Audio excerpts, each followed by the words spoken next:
Bienvenidos, Madrid! Welcome back to the LCS Summer Split Finals. I am joined by Ara, the defending champion of the Superliga Orange.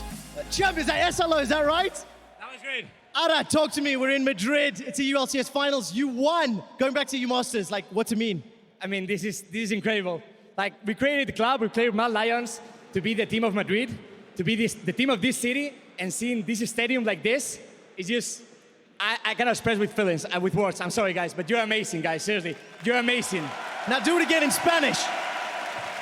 Muchas gracias a todo el mundo. Hemos creado el club de Mad Lions para ser el equipo de Madrid y ver un estadio en Madrid lleno como está aquí, gritando como estáis gritando vosotros.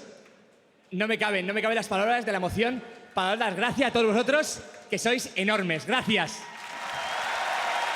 Let's turn our attentions back to the final, Ara.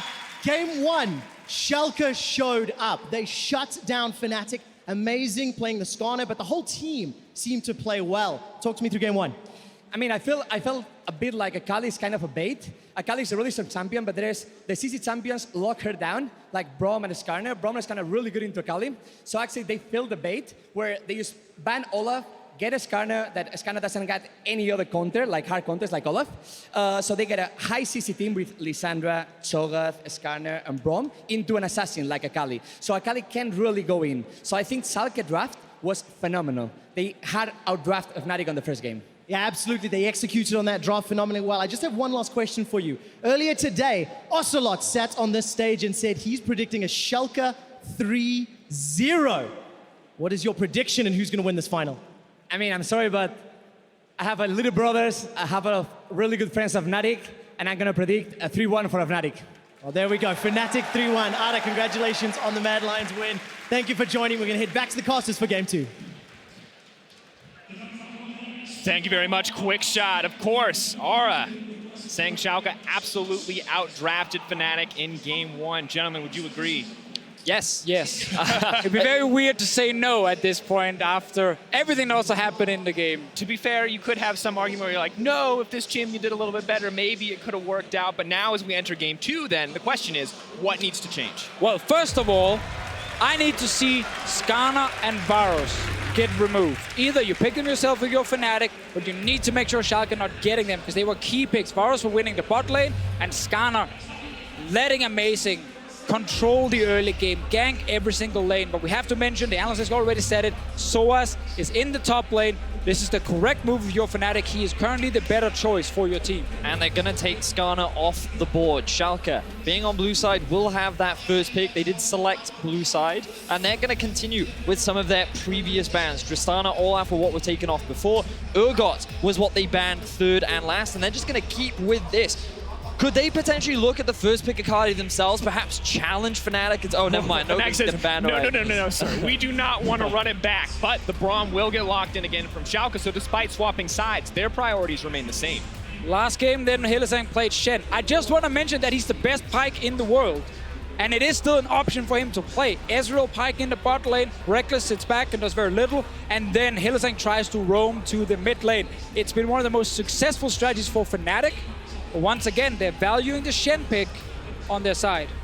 They're going to lock in the Kai'Sa, it looks like, once again. And here we get Varus. Yeah, it looks like the Schalke can just draft the same thing, get themselves a strong 2v2, and they think that by removing the Skarner, we're actually fine. They think that, hey, that was a large part of why you're even able to get this pressure down bot side. With that early game jungler removed, what else does Amazing have? And a big show of confidence from Fnatic to take a bot lane that they did struggle with, saying our bot lane wasn't the problem, it was the Skarner. And with Varus now locked in, it looks like Upset and Vander are once again set up to be comfortable on the bottom side of the map. You can see Maurice hand on his head. What is the jungle option now for Schalke? Yeah, Trundle is still available for him. We saw his Poppy as well being played early on playoffs. Sejuani is not banned, but it's something he's actually not valued lately. And I think if Fnatic lock in Trundle now, Schalke have something prepared. I feel like that they're kind of expecting Broxah to pick it to take it away from Amazing, because again, the 2 picks that Amazing showed really good prowess on in terms of early game impact was the Skarner and the Trundle, and we know it is a big comfort pick for Broxah.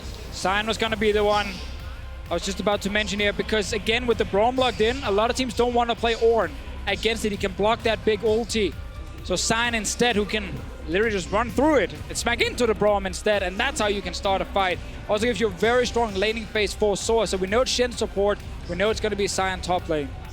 Fnatic locking it in now because it was banned out previously. Now taking away some of the jungle options from Amazing. Don't want to give him the Gragas with that Predator, the potential to impact the map early. Maybe trying to force him onto that Sejuani or Trundle.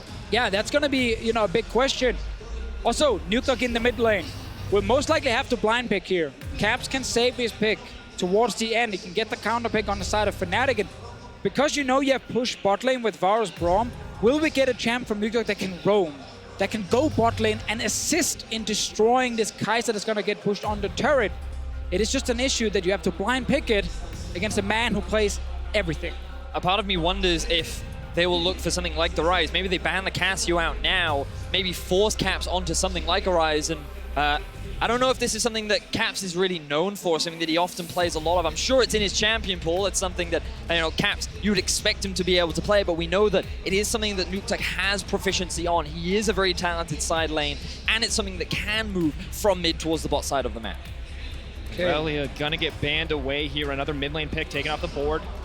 Looks like it might be as predicted with the Trundle lock in here. And I feel like this is where we're going to see the Camille from Amazing. He played it very early on during the regular season, the first time that these two teams actually met, and it is something he's been practicing a lot in his solo queue games. I feel like it would do great into the Trundle and would provide that early gank pressure that Schalke are looking for. But are they just going to go with something more comfortable, more safe, something tried and true for the team, or are they just baiting us here with the Sejuani? Will they swap it at the last second? It remains to be seen. Is going to get locked in there. So they take it against the Trundle and say, we don't actually care about this. It's still going to be valuable. Now, Sejuani is super good with melee champions, so things like a Yasuo suddenly rise up in value when you take Sejuani. Now, Caps on his side. The last time he saw this Yasuo pick, we saw a Wukong come in. But he does not have Sejuani on his side. And Sejuani is huge with these melees in the mid lane. What is it going to be? The pike cover. Come on, Fnatic. What has Caps got? What is the counter pick into this matchup? Is it the Wukong one more time into the mid lane? No, the Cassio, the confidence coming in from Caps. Using the Miasma, going to look to deny the mobility of this Yasuo. So this time a little bit more scaling on both sides. Schalke, they do have a strong 2 versus 2 in the bot, but Sejuani not known for her early game jungle impact. She will have strong engage later on into the game, and Schalke have good setup for the Yasuo, but he is more of a 2-item spike champion, and you can say very similarly for the side of Fnatic, the Cassio and the Kai'Sa looking for those 2 items. Yeah, this Cassio is going to be huge though. It's going to provide the magic damage they need. Again, we know the bot lane will be an issue for Fnatic. Luckily on top side, they actually have a very strong 3v3. Sion is great in the early game. Trundle can outduel the Sejuani, and Caps will never lack damage on this Cassiopeia. So Fnatic have a lot more tools towards the top side of the map, and they were kind of missing that last game with the Gangplank that didn't really do anything the first 20 minutes. We did see a couple ultis come out to try and mitigate some of the pressure, but outside of that, you're right, Deficio. And now we see Soaz in play. We get to see the differences that he brings to the Fnatic lineup, and we'll see if Fnatic can bounce back after falling into, some would say, an unexpected deficit in Game 1. Absolutely. The activity from Amazing. Not considered one of the stronger players on this team for a long time, but turned that all around in the semifinals and is continuing to do so here in the finals in Madrid. Can he do it again on the Sejuani? This was the comfort pick, but it was not the aggressive pick. We're going to have to find out. No more inequality in draft here. Both teams coming in with a strong early strategy, much less risk-taking on the side of Fnatic. Ready on my side. And now for more on the draft, let's head over to Quick Shot and Schalke's coach. Thank you very much, gentlemen. I'm joined by Giotto, coach for Schalke. 1-0 up in the draft. Blind pick Yasuo into Caps' Cassiopeia. What needs to go right for your team to pull this comp off?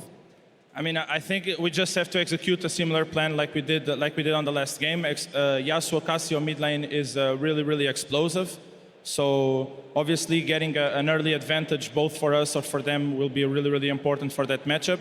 But I'm really confident on our 2v2 ability, and I think these guys can pull it off once again.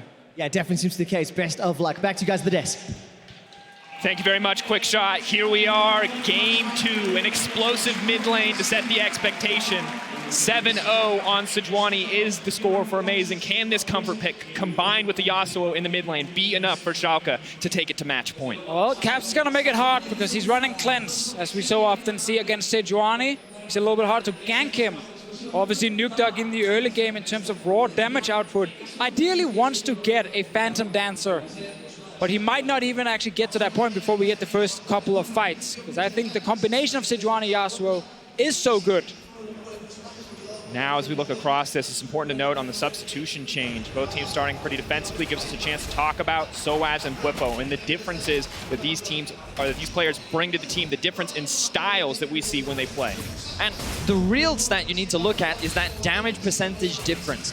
Bwipo is a huge contributor in terms of the damage output, and Soaz, he's much more of that utility supportive kind of top laner. But of course, the death percentage that you see percentage. at the bottom. My apologies. He's not, sadly, that's not damage, Vedius. I was like, sadly, but I'm pretty sure that's normally what we see. But more kills, for sure, and a more active Yes. Fnatic. But when Soaz plays, it feels like this team has calmed down, that they can play a more patient game. Exactly that. Thank you, Dracos. Yes, in terms of early game action, we often see a lot more from the side of Bwipo. He is an engager, he likes to be aggressive, whereas Soaz is a little bit more reserved. He tends to be the vocal, the senior experienced member of the team that kind of keeps people restrained and slows them down. We saw a large part of that in their semifinals. He is the longest standing member in the EU LCS for a reason. The man has tried everything from playing in the Season 1 World Championship to now playing here in the Season 8 Summer Split Final in Madrid.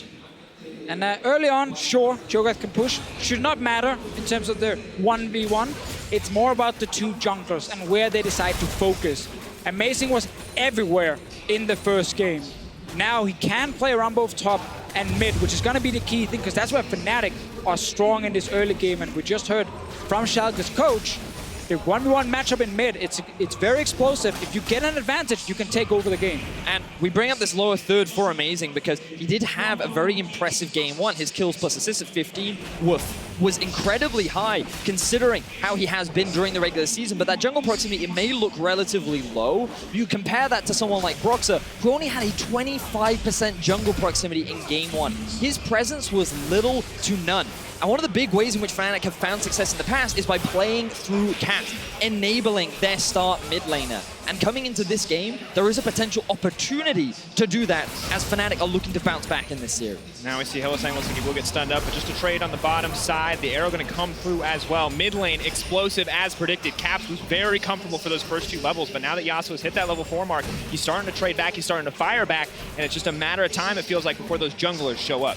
Yeah, right now Nukdog gets the first back on his side. He will return while Caps is trying to push out the wave. Meanwhile, Amazing and Broxah have just been focused on farming. Broxah did secure the risk on bottom side to try and protect Reckless and Hylissang. But currently, nothing happening in the game. And Nukdog and Upset at slight deficits in terms of the early game. You kind of expect that for Yasuo melee into the range champion, but also in the bot lane, it was kind of a different story in terms of the early laning phases. And one of the big reasons for that was that we can see Hylissang being much more willing to play aggressive, play forward, utilize the strengths of Sen to minimize the dueling prowess that Braum can bring with his passive. Sadly for Hylissang, he doesn't have an AD carry that can help him right here in the early game, so he just took a bunch of free damage on his side, and he's suddenly a target if he tries to do it again. With the Ignite here, you can actually take him down surprisingly fast on the side of Schalke, but should not be an issue as long as Hylissang stays back. And of course, Schalke taking the push back as the wave bounces, as they will push into the tower. But gentlemen, we talk about a slower game, a steadier game. Yes, there is an explosive mid lane. Yes, we're waiting to see where those jungles impact. But if we go late, who has the advantage here between these two compositions? I think looking at the side of Fnatic, Kai'Sa, Cassiopeia is two of the strongest in terms of the consistent damage output you have. Oh, Nukdog is actually playing very aggressive. And hold that thought. Here comes Amazing. A little bit of interruption there. Knock up, but not going to be anything exchanged in the end. Good positioning from Amazing to help out his mid laner there. That could have been first blood for Fnatic. Back to the point here, despite the consistent DPS on the side of Fnatic, I think there's so many engaged tools on the side of Schalke and so many ways to set up Nukdog to reach the backline of Fnatic that it honestly, so much of it comes down to the execution of the fight. Can Nukdog find Reckless or Caps in a late game team fight? Schalke can win it. I also think that in terms of the late game, one of Schalke's biggest strengths is that no one can match Yasuo in a side lane. if you're sending Cassio off, that is very risky thing to do, especially given how well he scales once he starts building all those big crit items. So Schalke do have that potential win condition as we see it engage top. You flash to the side. Vizicachi not gonna let that happen. No lane kills today. Both these guys playing masterfully around each other's champions. No greater advantage quite yet. A small CS lead for Vizicachi. Now Broxa heading up top is gonna try to duel out with Amazing. Gonna get a brief bit of damage here, but that's about it for the burst to Sejuani. Both sides just gonna back off. Yeah, Amazing gets a free combo there.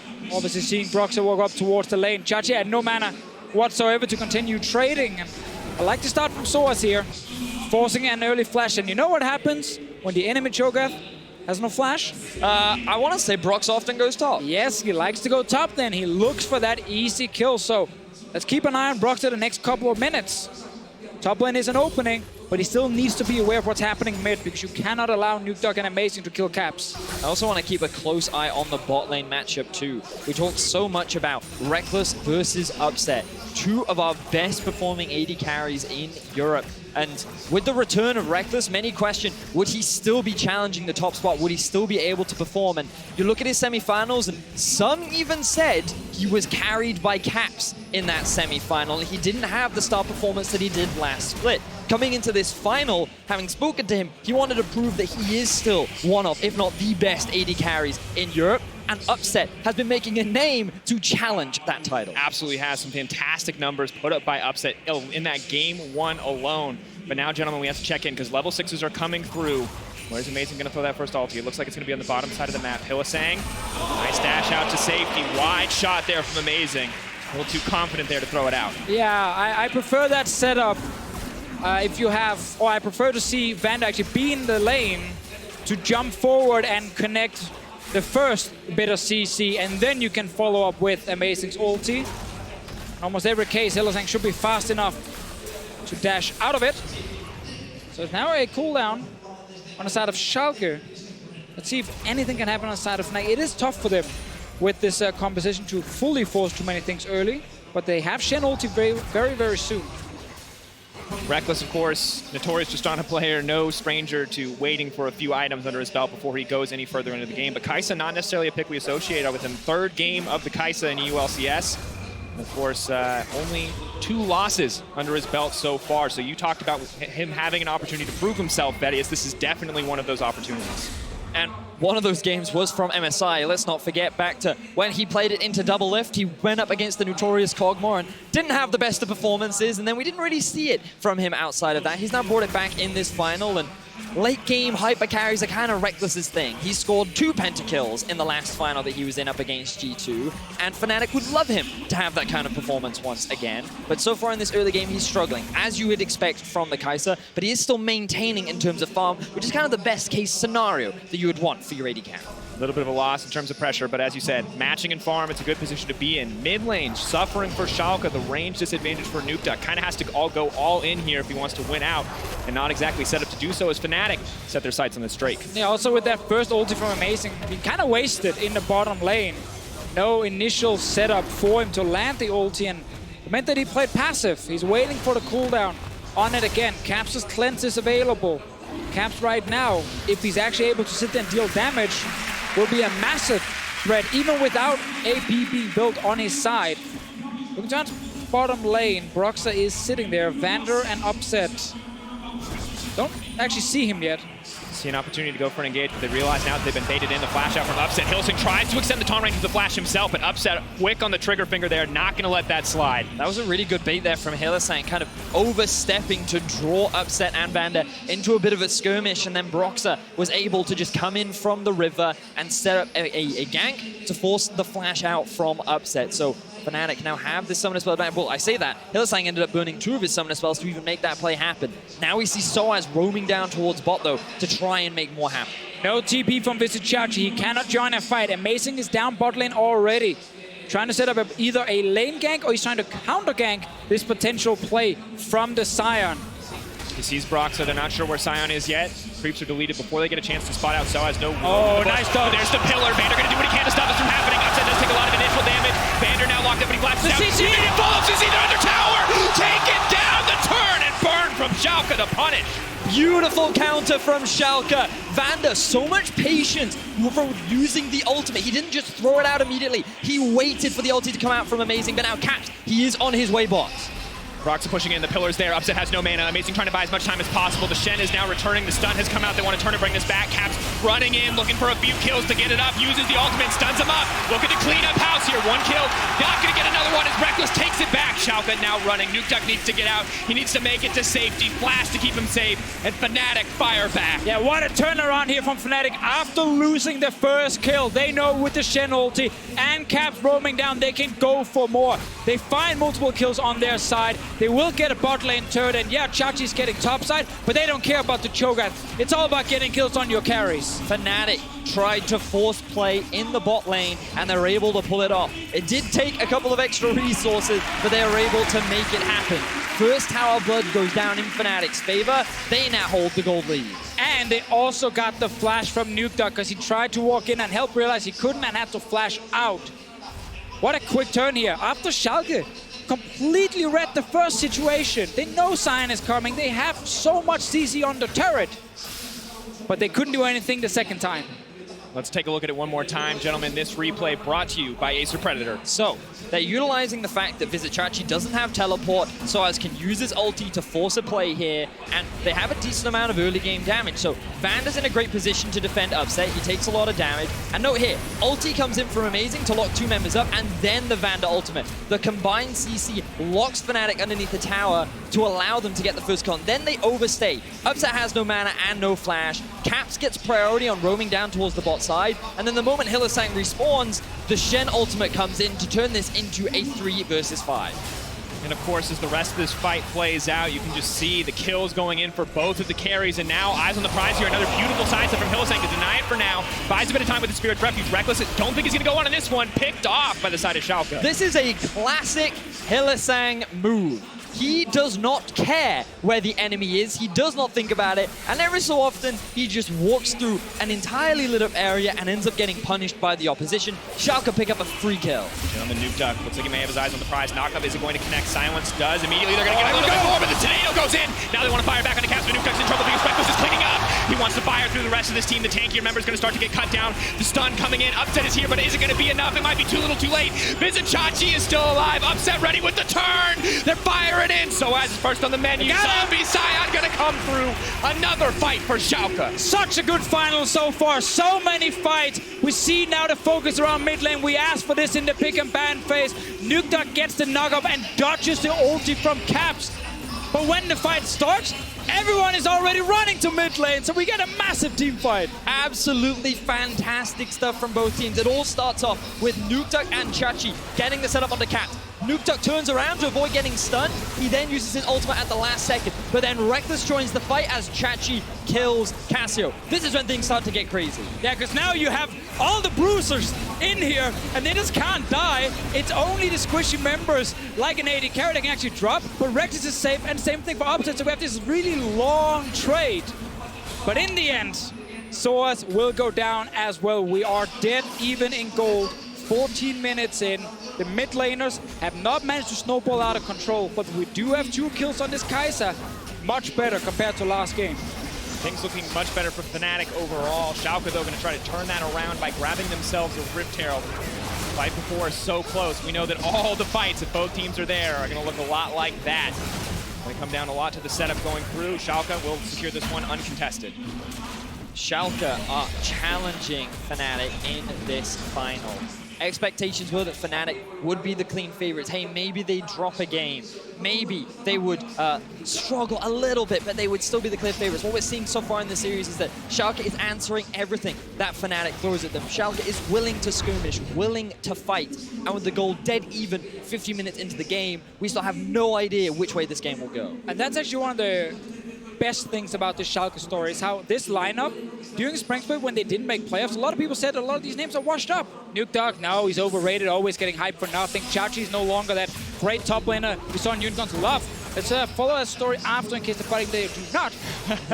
But here in the summer split, after Amazing joined and the coaching staff had more time with them, a lot of these players are playing much better individually. Beautiful pillar for Broxton starts to fight off. They can't get the flash out because he's locked up into miasma. Now they're going to try to fire back. Nuke Duck in the middle of everybody. Cap now trying to get out with the Shed Ultimate, but it's going to be enough damage. The knockup, the chain CC. Schalke take the 2. Amazing sits in the Raptor camp. He waits for the right moment and then he dashes over the wall, lands a little knockback onto Caps, and then Nuke Duck can hold. You cannot call these Schalke players washed up anymore, Deficio. You said it just right. They look like it last split. They're bouncing back this split, and they are challenging. That little skirmish was all a big bait by Vizicachi. He looked like he was out of position. He looked like he was going to get collapsed upon, but the rest of Schalke, they were lying in wait, ready for the turnaround, and they found a big fight against Fnatic. The Rip Herald, though, is denied. No greater advantage for Schalke. Still only a 1K gold advantage in their name as we look back at this beautiful pillar to start it off. So Vizicachi could just go the long way around, but then he gets collapsed upon. He is the tank, he soaks up a lot of damage, and then keep your eyes on Amazing. He gets this small knockup onto the Casio, immediate follow-up by Nuke Duck. No flash available. The Shenol tries to come through, but it's not enough. Nuke Duck, perfect execution, enables the kill onto for Schalke.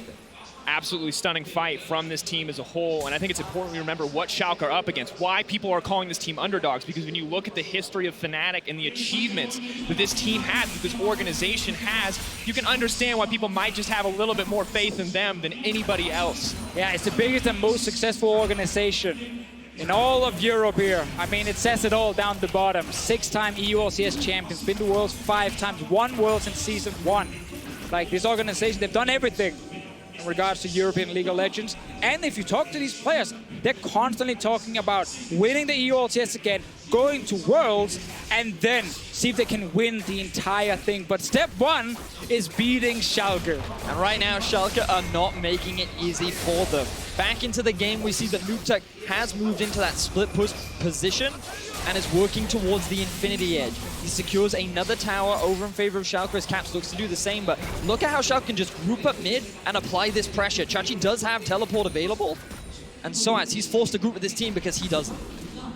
Man advantage for Fnatic in the mid lane, but not able to use it to too much effect. Vizicachi roaming top lane, could have used TP to deny that tower take, but doesn't want to give it up. Knows that the fight to come could be more important. Instead, Schalke will settle for getting a little more pressure on the bot lane and this Ocean Drake. Yeah, this little trade is in favor of Schalke because the Drake is alive on bot side and there's of course no Rift Held top lane. Caps is going all in on Chachi. Gonna have to run, has a lot of CC here, just gonna eat back. Silence comes out, wants to buy a bit of time. Knockup does connect as well, that's a low mana bar. Hylissang not gonna be able to push in for anything else. Cho'Gath, ladies and gentlemen, he literally just walks away from that. Surprised that he goes for the Abyssal Mask rather than the Adaptive Helmet, because that's often a really good item into both Kai'Sa and the Casio. Interesting itemization choice there, but still provides you with enough MR to survive the onslaught of Caps, who honestly would have ran out of mana before he got within kill range. Run out of mana. He spent his entire mana pool, and Amazing, maybe looking to spend his all here to lock up Reckless. Already using a little bit of mobility there. Has Flash, is just going to have to back off here in the mid lane, and Schalke continuing to grow their gold lead. 3 towers to 2. Drakes are tied up. 1K still in their favor. Fnatic been waiting for Reckless to get his Rage Plate. He's almost there. 1300 gold in his bags. Right now, Caps is sitting on 2.5 items on his side, so the damage, the moment they complete that next item on Reckless, is definitely there for Fnatic to win fights. But the same thing can be said for Nuke Duck, who's constantly in the side lane. IH is soon completed, and we talked about this earlier. These fights so much relies on execution from Schalke's side. Yes. Can they set up the perfect ulti from Nuke Duck? Because the thing is, with Nuke Duck, if he just goes off of the first knockup that lands, the Fnatic carry is just going to flash away. And then it's really difficult for a Yasuo to stick onto these targets once they've created a gap, unless he has those minion waves to kind of utilize and maximize his mobility. So he has to be really patient and pick the right moments if they even choose to team fight. The better option is just split push. And we have to remember as well the value of the Wind Wall and the value of the Braum Unbreakable. If Kai'Sa is allowed into this backline and those abilities are not available, Reckless will kill everyone. No doubt about that. Yeah, and that's why, again, with the execution part, you're going to get one fight where everything gets blocked by that Wind Wall. All the Kai'Sa Qs gets blocked. But then the following fight, Reckless, by getting in melee range, will actually dodge around that Wind Wall very effectively, and then he can suddenly kill someone in the backline. And if Nuke Duck can't find his targets, it becomes upsets damage against 2 carries on the side of Fnatic, and that's unfair. But we gotta remember also with Chachi, Feast is available, so you can try and play what we call the front to back, where you kill the tank first, because you have that true damage from Chachi. It's going to get a little bit easier as they move forward. Items now being completed. 2-item point now for the Kai'Sa. 2-item point for the Casio, along with the needlessly large rod. And of course, the ever-crucial Infinity Edge plus Phantom Dancer for Nukeduck. Ooh, Caps did get spotted out by Amazing, but I feel like Schalke, they need to base. Let Upset spend his goal before they fight. They might not get a chance. Hellsang now moving in. Reckless not going to connect there. So is trying to find the follow-up ulti. They're holding on to the Summoner spells. That's huge. Waiting for a little bit more. They're not going to burn anything yet. They're playing patiently. The tank is taken out first. So is going to do a lot of damage on the backside of the fight, but Caps has already burned the miasma. Schalke going to be happy with one pick. Chachi still has his ultimate, and Schalke have full control over the Baron. They need to push out mid, set up the vision, and then pressure this to force Fnatic into another bad fight. Second fight in a row where Reckless cannot find a way into the fight itself. Last one, he was topside. This one here, he was simply in the mid lane, never finding an opening. Visit Chachi's ult, Amazing's ult, Nukeduck's ult, all available. Caps has his as well, Reckless has his as well. Both teams not fighting at full strength, but could look to find an opening here. Look at the side lanes. Nukeduck is pushing up top. There is pressure down bot as well. Schalke, they don't feel threatened by the Baron at all, and they're going in! It is going to connect on a Reckless. They want the immediate follow-up. Caps trying to turn it back, though. Fires out with the ultimate. Amazing now could get taken down the Mias, but they're firing back. So as in the middle of everybody. The knock-up, the shutdown. Not today, Amazing. Fnatic back off. Nukeduck now turning his attention to try to come to the mid lane. He pulls back. That looks like the perfect engage, but they couldn't kill the AD carry. There was not enough damage. Nukeduck was top lane. Fnatic, they stay around mid. And Caps played perfectly. That ultimate landed onto 3 members, and crucially, it landed onto Upset. He could output no damage in that fight, which meant that Fnatic, with the TP coming in from Soaz, could turn the fight in their favor. They find the kill onto Amazing, but because of the pressure on the side lanes, they cannot force anything else. A Schalke winning game Wait, one. this is the Baron. Hold on to it, Baron. Brox is here. Hellsang Amazing is dead, by the way. No TP on Soaz. Cho'Gath is alive and well. The Feast crucial in this exchange, but they're backing off. Right. All Schalke tried to do was check if Fnatic had completely reset and recalled. If that had happened, with the Feast, you can secure it, you're not afraid of a steal. Didn't happen.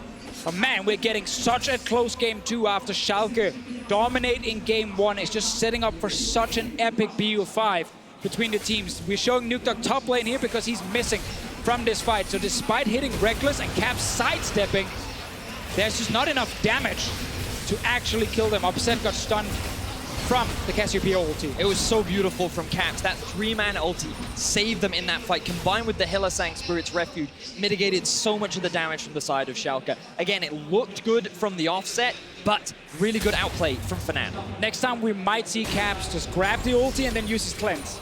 But he was like, nope, not gonna hit by that. And then Rex like, oh, come on, I can't get out of it.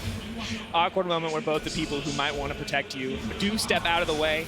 Reckless does get hit, still has a decent amount of damage contribution to the fight there overall, and Nukeduck not being present did hurt the team. However, Caps continuing to finish items, now at the 3-item point himself as the Spellbinder comes out. He's almost at 400 AP right now, looking for some penetration soon. Void Staff could be a huge buy for him. Really important to note that neither top laner has teleport right now, and with Vizichachi getting pushed in bot, he should have the priority to move up with Schalke first, and then they'll have the numbers advantage. They don't want to force anything right now because Cap still has all of his summoner spells, and with no heal on Upset, Cap are a little hesitant to make it happen. Another Varus ult goes wide, very slow missile speed there, and Cap's going to immediately try to pick up Amazing. This could be the pick that starts up Baron, but they get multiple member knock-up. Nukeduck goes in, he sees an opportunity. Can they take down Hellsang? It's not going to happen. Upset uncontested for now. The Braum blocks what he can, but Cap is firing back. Sion is on the way. The Cho'Gath, the tanks battling it out. Neither team can get a greater advantage quite yet, but Fnatic has their sights on Baron. The Kai'Sa, the Casio may be enough to cut it down. They're starting it right now. No ulti for the Varus or the Yasuo. That's so fast. They're killing it. No chance to take it down. Fnatic are going to get Baron. Schalke now put themselves in the pinch, but Fnatic are just going to walk away with their prize. Oh, Fnatic, they had the control. They were waiting in the brush. They needed someone to face check. And the moment they saw Amazing, they collapse on him, they kill him. And we see right there for Schalke, when they don't get that proper setup they need, when they can't actually utilize a Yasuo ulti to then kill someone in the back, someone will die very quickly. Really good play there from Fnatic. They secure themselves the Baron and take control of the game. The gold lead isn't even that big, but now with the pressure they can generate with this Baron, the fact that Reckless is at 3 items, Caps is at 3.5, things are looking good for this Fnatic squad. Maybe looking to find a pick on Soaz. 3 members strong in the side lane. Knockup doesn't land, means the follow-up isn't there either. Fnatic now free to push in the rest of those lanes. They see multiple members bot, but let's take a look at this replay. I want you to look at Nuke Dog the moment the fight starts. He actually has the chance to land a sick knock-up on multiple members, but it just goes wide after here. The engage happens from Fnatic. It is loaded, goes to the right, so he doesn't actually get to CC anything and try and maybe save Amazing. So he drops very quickly, and they cannot kill Hylissang on the way out. Too much damage from the carries on the side of Fnatic. And the big issue there was the fact that Schalke face checked. They thought that they were tanky enough, but they didn't have their primary tanks with them. And Amazing just got melted almost immediately. He has very little magic resist built up for himself, and now Schalke have to find a way to defend the siege from Fnatic. Going to be a difficult task. Miasma goes down to make sure no mobility can come out. They took off to the side. Maybe can look for a flank, but the vision is there for Fnatic. The knockup, the ulti does go in. Trundle now locked up. They want to see if they can find anything else to silence there, but they're holding their breath on the side of Schalke. Not going to go for anything else. And this Shen pick is stopping Upset from just nuking down on target because he can't connect the auto attacks fast enough. They just get block, block, block, block, block. And the moment then Shen W is gone, someone has already walked away on the side of Fnatic. Cap stepping forward, but Chachi could just get knocked up here. The wind wall there to block anything else. Caps manages to connect the ulti, but it's not enough to take anyone out. Fnatic are pressing forward, continuing to push, continuing to try to force Schalke off this tower. And Schalke, they used all their engage tools earlier on when trying to find that pick onto Fnatic, and now with nothing left, Fnatic feel confident to force this tower. Here comes Soaz! Not gonna find it, but the knockup will connect to the Upset. Reckless doesn't hesitate! He's got blood in his eyes, it's the right call. Is Chachi gonna do what he can to disengage though, now pulling back a rampage for Reckless on the bottom side, and Fnatic could look to end it here. So many good fights from Fnatic. Great shot calling, how to engage. Soaz has been a huge difference in this game. Great science performance on his side. And Reckless, he's finding the backline, he's getting the kills. Nuke Duck taunted up, a beautiful engagement from Hylissang, but Amazing is in the middle of everybody. Chachi trying to find the knockup, but there's too many members alive. Nuke Duck goes down. Schalke go down, and Europe, your reigning champions, will not go quietly into that dark night. Fnatic, they find themselves a win in game 2. The series is tied at 1-1. Madrid goes wild. Gentlemen, we have a series on our hands. Could not have asked for a better way to start a finals, gentlemen. 1-1 the score. Reckless going off, Caps going off, Fnatic pulling it together in game 2. And so many fights towards the end where we didn't get that setup for the Yasuo when they had enough people to collapse on the back line to try and kill Caps or Reckless. I actually think for almost every fight, Caps was sitting with both summoners available and didn't have to use them because he was just dancing around everything. They simply couldn't get onto him. And just truly crazy how much a difference a single player can make in slowing down this entire team and having them play together. And you could see for Schalke so many times where they were so close to finding these opportunities, but all it took was one small pick for Fnatic to blow this game wide open. And what we saw was that when Fnatic could control the early game a little bit more, when they were able to get to these late game team fights, they were able to truly shine. We saw a little bit more of the spring split Fnatic with their late game team fighting prowess, and they are a team that confidently says to anyone in Europe, if you want to go to late game, we will happily fight you there and we will look to outplay you. Very, very true. We had the same bot lane setup as game 1. But in game 1, we had early ganks from Amazing in that lane that succeeded. Suddenly the Varus took over, getting 2v2 kills, took down the turret. This one, both AD carries farmed even. So the Kai'Sa got out of the laning phase, unlike game 1, and we saw a different performance here from Reckless when he got to join the late game fights. But it's still so much about the Cassiopeia never getting hit by CC in these fights. They cannot get on to Caps, and he deals so much damage. And we have to look back at the amount of ultis. Amazing and Upset weren't able to connect in those key moments. How difficult it was for them to hit those slower moving skill shots. When they landed them, we saw it. They went off. They won those follow-up fights almost entirely. But when you miss one or two, and Fnatic aren't making the same mistakes, you can see who's going to come out on top in so many of these fights. Yeah, and it just sets us up so beautifully for what is to come. Because the eyes are on these two AD carries. If there's going to be more late game fights, when does the hyper carry come out from Upset? When does Schalke look to say, you know what, we'll actually challenge you in the late game and we will give our AD carry the opportunity to get those outplays and to carry us to a win? I want to see it in the mid laners as well. So much to talk about, but that's enough from us. For more on Fnatic's win, let's head over to the analyst desk. Thank you very much, guys. In terms of what you want to ask for a final, we are in for a good one. 2 games that were incredibly back and forth, but Fnatic comes out on top in this one. And as we look at pick and bans in just a second, to me it really felt like a Fnatic type of game. The type of game where they brawl in the early game, they don't necessarily get too far ahead, even their opponent gets some advantages behind. But in the mid game, when they see their chance, they take over. And I mean, a lot of it comes down to the pick and ban. We see they adapted and went away from the Assassin and Akali and a more mage type of pick like Cassiopeia. And I think that really showed their approach. They think they can beat this team in the mid-late game, and I think that showed in the game. And that's what you guys wanted, right? You didn't want them to be lured too much into this late-game philosophy that Schalke likes to go with. Exactly, and I think that the Cassiopeia also helped give them a focal point, a lane they could play around. They, of course, ended up going a lot down into the bottom lane as well, because when you're able to rotate down that Sion, there's just more all-around hard-engaged tools for them to work with. I think Schalke definitely threw them a curveball, though, with the LeBlanc ban and also the Irelia ban. The Cassiopeia pick is not something we see very often into Yasuo. I think this was, Caps, what are you comfortable with? Yeah. Pick me the Cassiopeia, it's good into the other champs. So I think Schalke still, if both teams were leveled 50-50, I think Schalke had the better draft. But I think Fnatic in those clutch moments, in the team fights, dodging those skill shots, that's where it just came through. And that is where, if you have Caps on a champion you know so well, you know he is going to perform. Same for Reckless. I wanted to talk a little bit about Soaz, because often we talk about Reaper, Soaz, who should start. In this game, I think it really showed what Soaz brings to the team. He gave up his top lane, roamed bot lane, and gave advantage to Reckless. And I think that is really the crucial point in this game, because they played the same matchup. But in game 1, we saw that it was actually Schalke who came out ahead with the Varus and Braum. But because Soaz roams from the top lane with his ulti, he sets up Reckless to have a successful early game. Yeah, now it did get initially turned back around on them, but the play was smart because Cho'Gath doesn't have TP, but it's really when Broxah comes around one more time with the rotation from Caps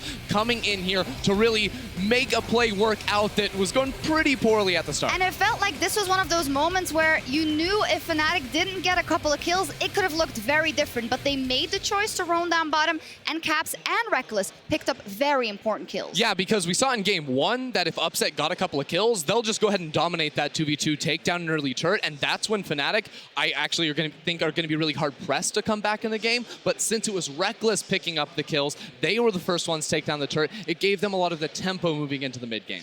Yeah, here we see on stage, Amazing is now still there. He is choosing to set back Stilling. This is actually something we've seen from Reckless rather in the past. Maybe this is, do you see this as a coach? Is this a player who needs some time for himself and just needs to, I don't know, can you explain it to me? I think it varies from player to player. I personally, I like it more when we're together as a group, because I strongly follow the philosophy of pursuing things as a family.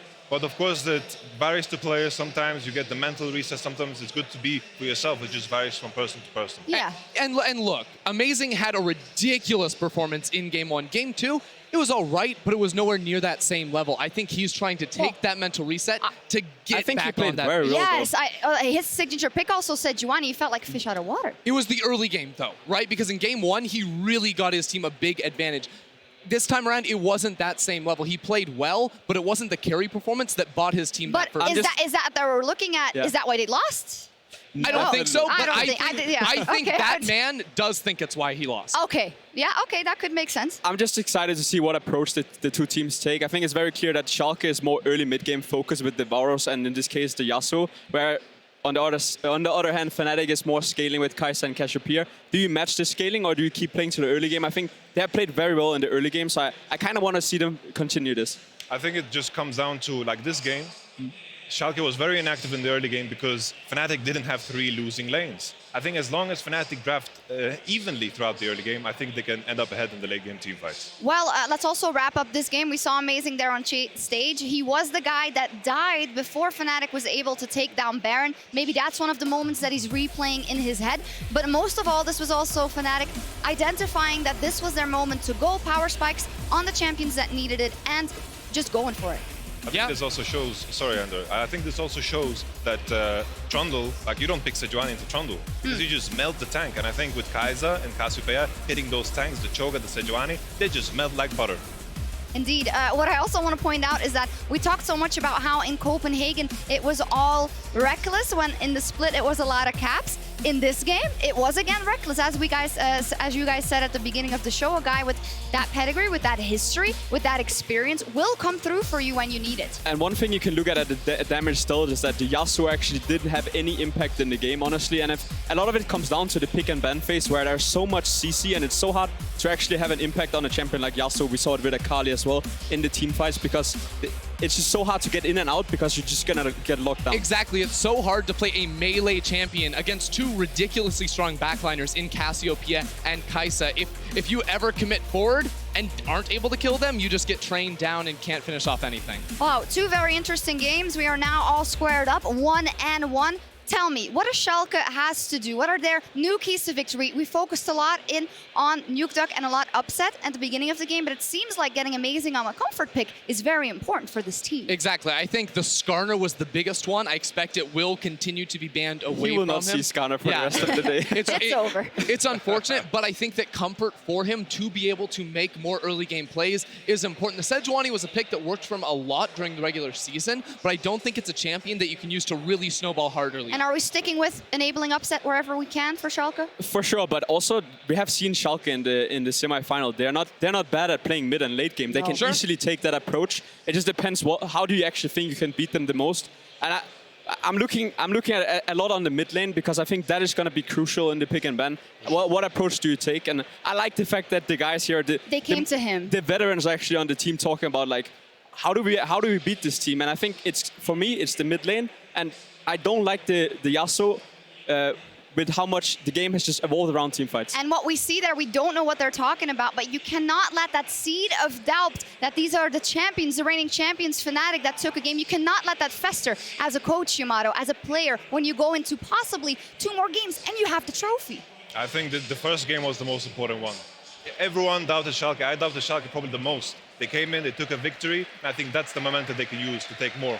And the biggest thing I take away from this, there's no coach on that stage. Those are 5 players, the camaraderie between these members. They want a win here. They are going to accept nothing less in Madrid. And seeing that on the stage fills me with a lot of confidence for them. If they win here tonight, they lift the trophy and they go to Worlds, Schalke, but then they have to beat Fnatic. Tonight, heroes will be made. Fnatic and Schalke fight for the EU LCS title and Europe's first seed at Worlds. Game 3 coming up next. Do not miss it.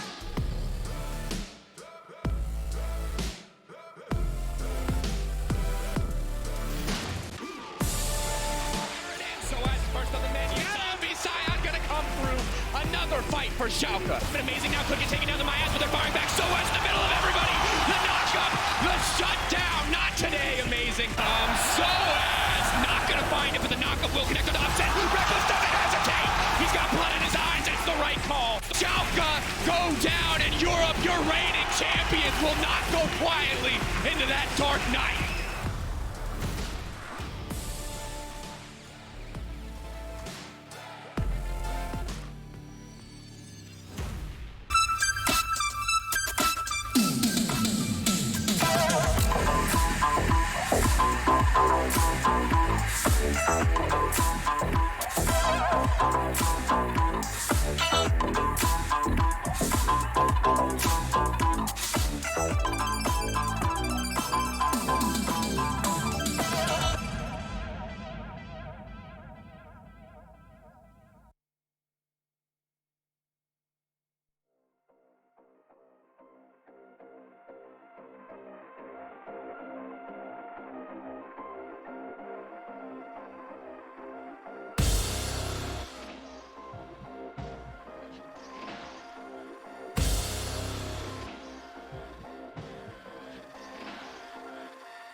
And welcome back to Madrid to the LCS Summer Split Finals. I am joined by Attila, third place after picking up the win yesterday. Attila, I know you've been sitting in the crowd watching the games. What's it like being in this arena for this final? La verdad es que sois demasiado buenos, Madrid. La verdad es que no hay...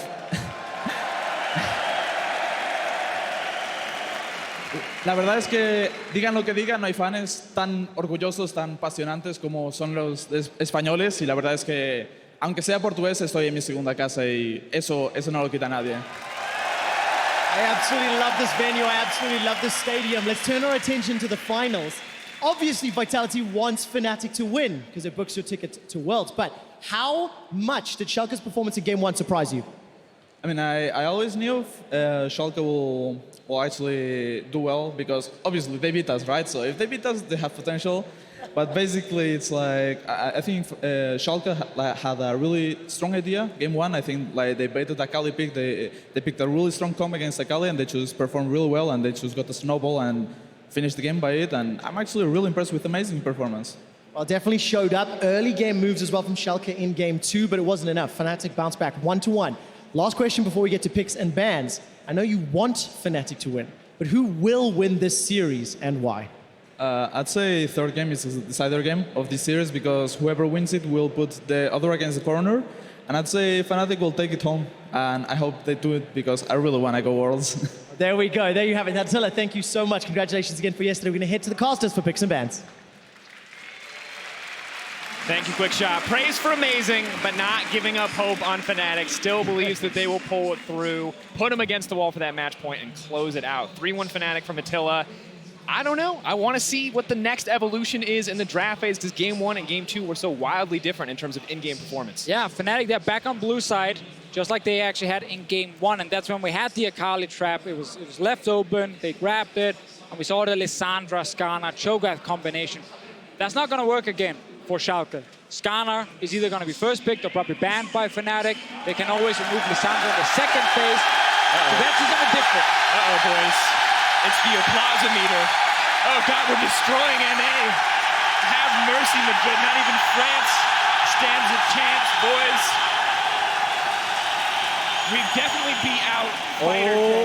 They're not quite there, though. What? They couldn't get past the benchmark. It's a shame. It's a shame that dead silence is the NA applause-o-meter. European League of Legends. Pick a man face is happening. It's on the way, guys. It is on the way. We will get there momentarily, but I don't think Madrid is done yet.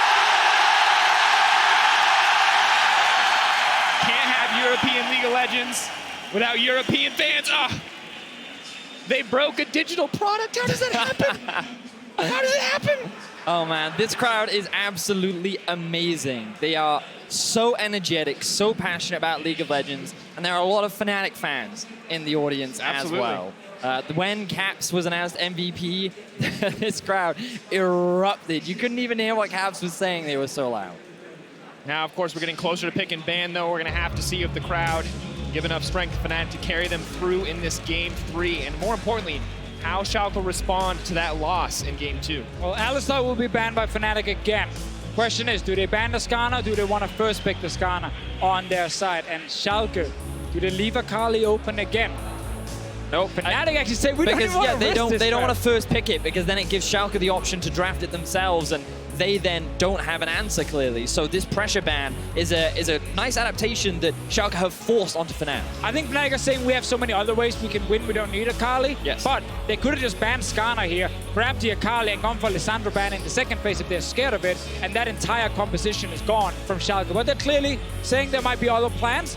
And again, Fnatic, they don't need Akali to win this series. And despite their success in Game 2 up against Vander's Braum, they ban away his other comfort champion. Both the Alistar and the Braum now taken off the board. Schalke have already banned that Urgot that they seem committed to taking away. The question is, what is that last ban? Oh, it's going to be Skarner. Smells like a first pick Shen then on the side of Fnatic, seeing as they're banning away the two supports. Or is it a Pike? We passed the first Are we, Pike though? Are phase. we? I mean, when you think about some of the best answers into Pike, you would kind of look at the Alistar and the Braum. Kai'Sa instead. It was also right. open here. I think Schalke, there was a chance they would have grabbed it on on their side, but now banning 2 supports and then giving Shen does not really hurt Vander too much unless we have a specific pick prepared against Shen. And what we have seen in playoffs was Poppy support used against it. Now, I'd be a little surprised if that was something that Hylissang wanted to draft towards. It's not something that we conventionally see for him, but we'll have to wait and see. Now, Schalke drafted themselves a bit of an aggro bot lane. Having spoken to Upset, he says that he actually loves Ezreal paired up with a Shen because you can look to go for these all-in trades at level 2 and level 3, especially against champions like the Kai'Sa. So I'm quite excited to see this come out from Schalke. It's always the fascinating thing about Ezreal is the first couple of levels, he's one of the strongest AD carries. But then after that, he hits this big mid-game slump where he still needs tier to fully stack before he then becomes a big carry again. But look at his play here against Vitality. Upset on Ezreal was the huge carry. Absolutely was, shutting this down in what was such a close exchange in the end. Cabo's remount not enough in the end to take out Upset.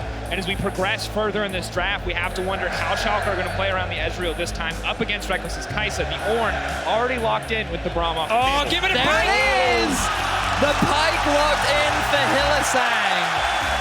The crowd erupt. This has been one of his best performing champions, but Schalke, they're answering with power picks of their own. Listen, best Pike in the world on the side of Fnatic, but a tough lane for him to play against the Shen Ezreal. I'm still looking at roams towards the mid lane. Ornn comes in because there's no Braum this time to block the ulti, but we have this pick that Schalke has been banning away so far in LeBlanc. They can now get rid of 2 Caps champions, and Nukdog is going to feel confident. He is now the center of attention because they did not take the Cho'Gath here in the first phase. Fnatic now get to ban it away. They don't have to worry about that true damage, that ability to devour one of the low health targets. I feel like they need to ban the Cassio here as well, but they're not going to. You'd kind of expect that to be the next go-to for Caps, given that we did see it played throughout playoffs as a kind of answer to the LeBlanc, and it is a big comfort pick for Caps as well. They might just try and shut it down with ganks. We know Vizicharji can play any tank. He's famous for his Poppy. It's still open in this draft here. His Maokai is also there, so waiting with your top lane pick is not a problem for Schalke because they have so many tanks available on their side. And we're still waiting for the jungle pick as well. Looks like this is wanting the immediate lock-in. Not going to see any of the other picks from Amazing just yet. Probably just get Trundle again then from Broxa on his side. I feel like that it makes the most sense. He had a great game 2 on it. He didn't actually die in that game at all. And it does really well into the Sejuani as well. Yes, you don't have the same kind of engage tools, but the amount of stats you can steal from Sejuani in these fights makes it a very powerful pick. Here's the key thing for Schalke though. Trundle Pillar is not good against LeBlanc and Ezreal. So both carries do not care about this jungle pick. It's only the front line who's scared of it. Of course, the Sejuani specifically will struggle a bit. But the 2 carries, they don't care about what Trundle brings. The interactions will be important, but equally important will be what Caps decides to take in the mid lane. Malzahar for Caps, the MVP, the all-star, the mechanical god playing Malzahar. Interesting choice now coming out, worried, giving respect to Nukdog in the mid lane, and Gnar rounding out this composition. So now Schalke have drafted themselves. They actually have a lot of options because in terms of the bot lane, we already talked about it. They do have the winning 2 versus 2. They have a winning matchup up towards the top side as well. And the great thing about LeBlanc is you don't have to stay mid lane and play that 1 versus 1. You have enough mobility to roam around and work with Amazing to find advantages in these side lanes. Yeah, it's a clear-cut 1-3-1 split push comp from Schalke. They're going to get a winning top laner in Gnar once we get a bit further into the game, and he will be a pain for Ornn to deal with. Then you have LeBlanc going to the separate side lane, and you have, of course, Ezreal Shen holding mid lane with Shen ulti able to go towards either side. So it's a split push composition from Schalke against a lot of pure team fighting. And for Fnatic, team fighting with engage. That is how you shut down 1-3-1. You just force engages around the mid lane or an ulti. Flash engages from a Malzahar. This Malzahar pick will also force Nukdog to look towards QSS, which really slows down his snowball. We've also got to keep our eyes on Hylissang. How much of a roaming impact can he have on this champion? You think about the setup that a Malzahar does have. The moment he hits 6, you combine that with a Pike and a Trundle. Huge amount of kill threat onto this LeBlanc. And the roaming starts level 1 when you have Pike for Hylissang. Fnatic are so creative in how they like to set up these small little traps. And against Schalke in the regular season, level 1, Hylissang sat in that mid lane and he forced the flash from Nukdog and Caps hard won that lane. Let's see if he's trying it again. eyes on the level 1 before we make it even any further into the game. Game 3 here, folks. Madrid is ready. 1-1 the scoreline. Maybe not how you expected this day to play out if you're a Fnatic fan, but Schalke fans looking to see the team rally after a tough Game 2 loss to turn it back, to turn the series in their favor, and to take it to match point.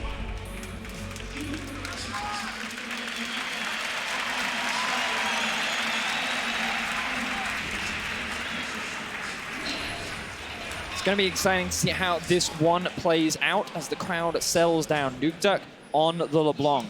You know, it's interesting, Deficio, because when we came into this series, it was very much around what kind of style will Nukeduck look to play? Will it be very defensive, while Schalke look to play around the side lanes, or will he look to try and be a carry himself? And we kind of seen a mix and match. The dude taking full utilization of his extremely deep champion pool. Very, very true. Good to see both teams having a lot of different styles they want to play. Source back on hard engage, Caps on what's normally considered the mid lane pick for teams who do not actually have the strongest mid laner, who do not have a mid laner who can carry games on his own. You're like, plug him on the Malzahar, he has the suppression, it's always great.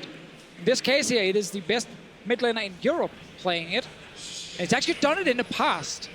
And when he used to play Malzahar, it was rarely successful because it was back when Fnatic could not play around mid. So he was obviously not going to be doing almost anything in the game. But now, with Pyke and Trundle, you can actually play towards mid lane. And the thing is, against LeBlanc, you'd think that, hey, having that shield can mitigate a lot of damage, but it's really easy to proc with LeBlanc just walking up, using the Q. Oh, it's on cooldown. Fortunately, my Q cooldown is extremely low, so I can just keep the pressure up. And you can already see the passive has disappeared from Caps. At early levels, the cooldown is relatively high, so Nukeduck will maintain pressure over this lane up until level 6, where he has to start to show a little more respect. Need a few points in the Malefic Visions from Caps as well to compete with some of the wave control that Nukeduck's going to bring to the table. And more just importantly, the ability to trade on the Caps. For now, though, amazing. Sight set on the Scuttle Crab. Looks like it will be a trade back and forth as Broxah paths to the top lane. Eyes to see where this experience advantage goes. Now, interestingly, Amazing did blue into Gromp into Scuttle, and I thought that he might look for a gank down towards the bot side of the map, given how overextended Reckless and Hylissang are, but he is just going to do a full bot side clear for the time being, while Broxah gets a bit of vision on the top side room. Yeah, not getting any early action from their Ezreal and Shen lane. They lost the race for level 2 and got pushed onto the turret. Now, obviously, Hylissang on his side. Early engages as well as a Pyke with Ignite can be very scary. Absolutely can be. The hook going to be crucial, though, and of course, almost impossible to get on top of the Pyke if you're the one trying to engage. Phantom Undertow, just an incredibly powerful disengage ability combined with the Ghost Water dive. So, Schalke want to dictate the pace in this lane. They're going to have to find some creative avenues to take Hylissang out or to focus on Reckless instead. I mean, it's going to be through fighting right on their side. If you actually manage to get the engage here and you predict where the Pyke hook is going to land, he's not going to be able to do a whole lot to defend Reckless, but for now it is just a pure farm lane. Mid lane is where we're looking instead, especially because Nukeduck will have early control. We know that Malzahar is not really doing anything in the first couple of levels. Will he use it to roam? He's currently moving bot side. Vision's there. Scuttle Crab going to speed him up. The taunt goes in, the flash to connect it for Vander. Now pulled back into the middle of the team. Reckless is running for his life. Nukeduck, the TP's been burned.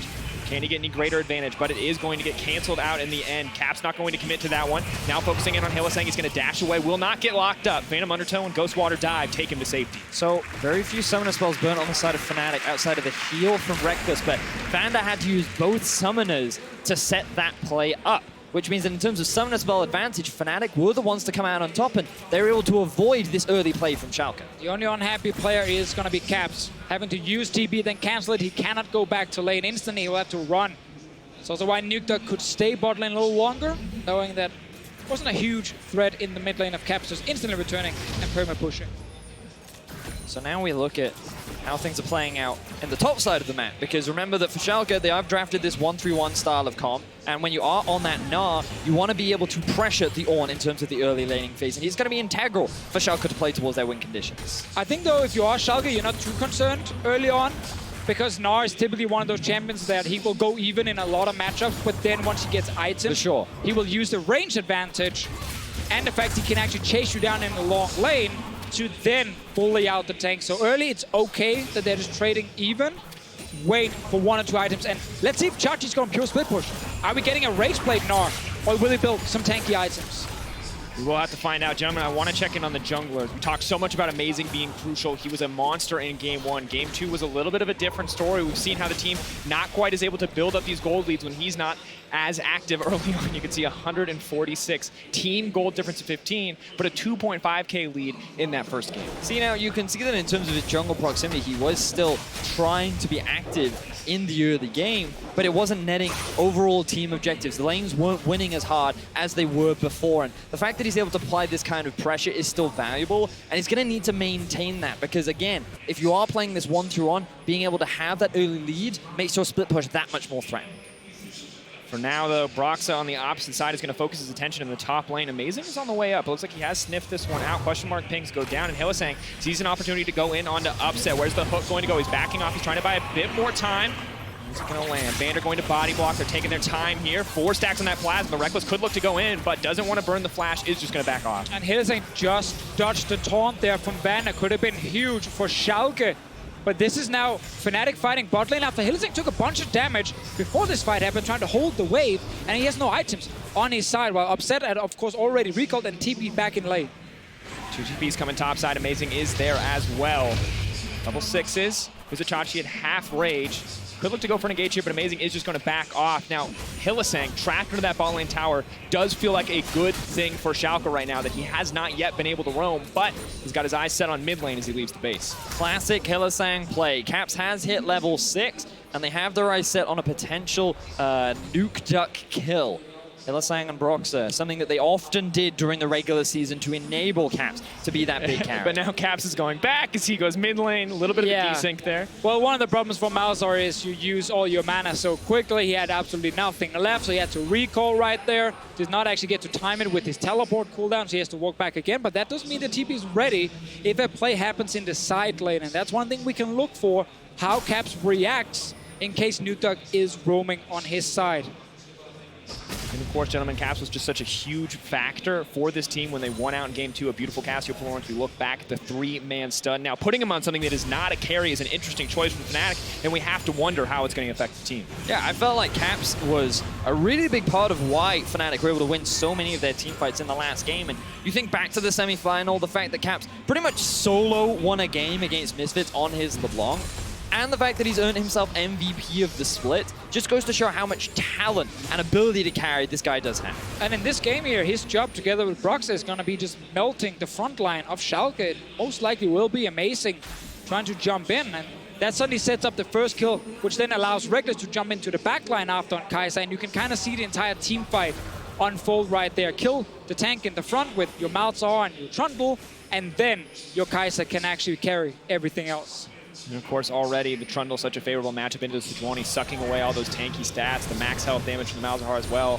Feels pretty cut and dried, officially, as you mentioned. You can see exactly how it'll unfold. But Hylissang is trying to mix things up in the early game, continuing to roam out of bottom lane.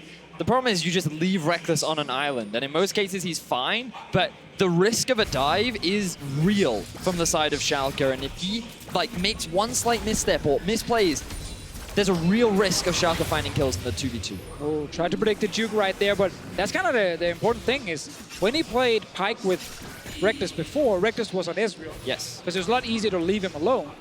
Can't really do the same with Kai'Sa here, because your turret will take a lot of damage. So if it keeps happening, eventually Schalke will kill the bot lane turret. Hylissang, it's a hard game for him to actually play the Pyke, also because he's against very mobile carries. Still getting closer to level 6, though. Vander has already gotten it. Of course, a small XP advantage for Reckless as he's been solo under that tower for so long. But Upset and Vander putting the lane pressure they have to good use as they roam up, clear out a little bit of vision, potentially put down some control around this early Ocean Drake. And the Drake might be one choice for them, but I actually think topside's where you can make a play. Ooh, let's see what happens here to get the hook. He's going to hook back. The input buffer is there. Has to flash out to safety. The Ghost Water Dive would have put him in front, would have caused the stun to connect. Fnatic playing very aggressive. They know they have the advantage with his Malzahar level 6, and the rest of the team just not there to respond on the side of Schalke. Now, the lack of pressure means that Schalke can't contest. Amazing's on the top side of the map, and Soaz using his unsealed spellbook. He didn't have TP, which meant that he just started to group up around the mid lane, offer that assistance in the event that Schalke looked to try to fight. And now with the Drake gone here, I really want to try and see the Shen ult used towards the top side here. Try and see if you can secure a kill for Chachi or Nuke Dog, because you need your split pushers to get ahead in this game here to be this huge threat in the side lanes. And when you have Shen Ezreal, you can leave Ezreal on his own. But now we get a classic Fnatic play. Broxah Hillsang around mid. Stun is there. Nuke Duck will he go down immediately. The flash out still pulled back. The Shen ult is there. He's trying to buy a bit more time. Dash to safety. Not going to go down. So a lot of pressure coming in the mid lane once again from Fnatic. We expected it. The play happens. They get the flash out of Nuke Duck. That's now no longer going to be available. And I feel like the silence came out a little late, but also because the follow-up isn't there from Hylissang. Imagine the chain CC into then a silence that completely limits the options available to Nuke Duck and will secure an easy kill once that ulti is available for Caps. Luckily for them, they forced a defensive ulti from Vander, so that aggressive play with the Shen on top that we don't get to see. We might just get it with Amazing. He's just going to throw him back right as he turns into Mini-Nard. This is perfect. He's going to get the max health damage from the Hyper as he starts to go in. Wants to chip through this tanky health bar. Soaz flashing back, buying a bit of time. Caps is here. The silence is in. It's hit both targets. Soaz now needs to run for his life. They have to be careful. The stun is there. Burst blood coming through for Schalke. Nuke Dog on the way. Can he do something here? Maybe force a flash? Where's the distortion? The ultimate not available yet. The chain's going to connect on the Void Link. Well, good use from Caps. A big thing to highlight here. Ulti from Caps is on cooldown. So when he TP's in, he offers nothing. May have bit off more than he can chew, but manages to get out with the flash. Now that's two flashes unavailable for Fnatic and the TP gone for Caps, and even still, Schalke secure first blood. They've now propelled to a 2,000 gold lead, and remember we said that these side laners needed to get ahead. Killing Soaz and getting an assist onto Chachi is the best way to get it. We get exactly what we want, just without the Shen, even better for Schalke. This TP almost baits Soaz to stay and fight, but again, it's Malzahar without ult. He's effectively useless right now. He's not going to be able to kill anyone up here in the top lane, and Soaz overstays. He dies. Luckily, they have the Void Links to just block the chains from Nuke Dog, and no one needs to flash. Riftel going down, however, is Broxah on it. Soaz and the rest of his team's around. TP being burned to make sure this one doesn't go down. If it doesn't deleash, Schalke are in a good spot, but it is going to get impatient. It looks like it will reset. So TP forced out there, less than ideal scenario. I think it's okay because you got to use it back to lane. But now, look at the bottom side. Caps has ult. Caps and flash. Seems like he's feeling frisky. Vizichachi is there.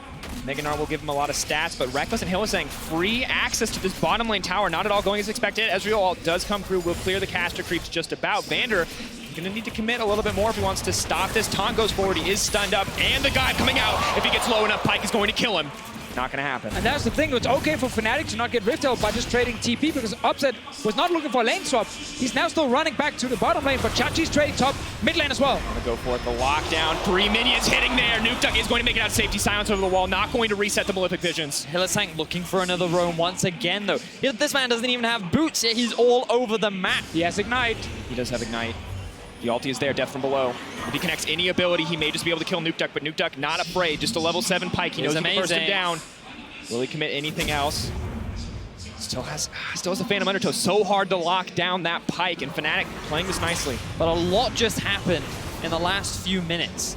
Know the Reckless is now sitting on a CS advantage with the BF sword complete because Upset TP'd towards the top side of the map to try and help out with this Rift Herald.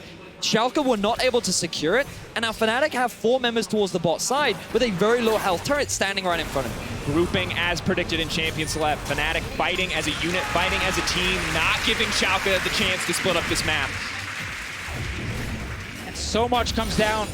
Ooh, let's see what happens top. Vizichachi is going to go turn mini in a moment here. Should win out on the trade, but can't commit fully to the dive yet.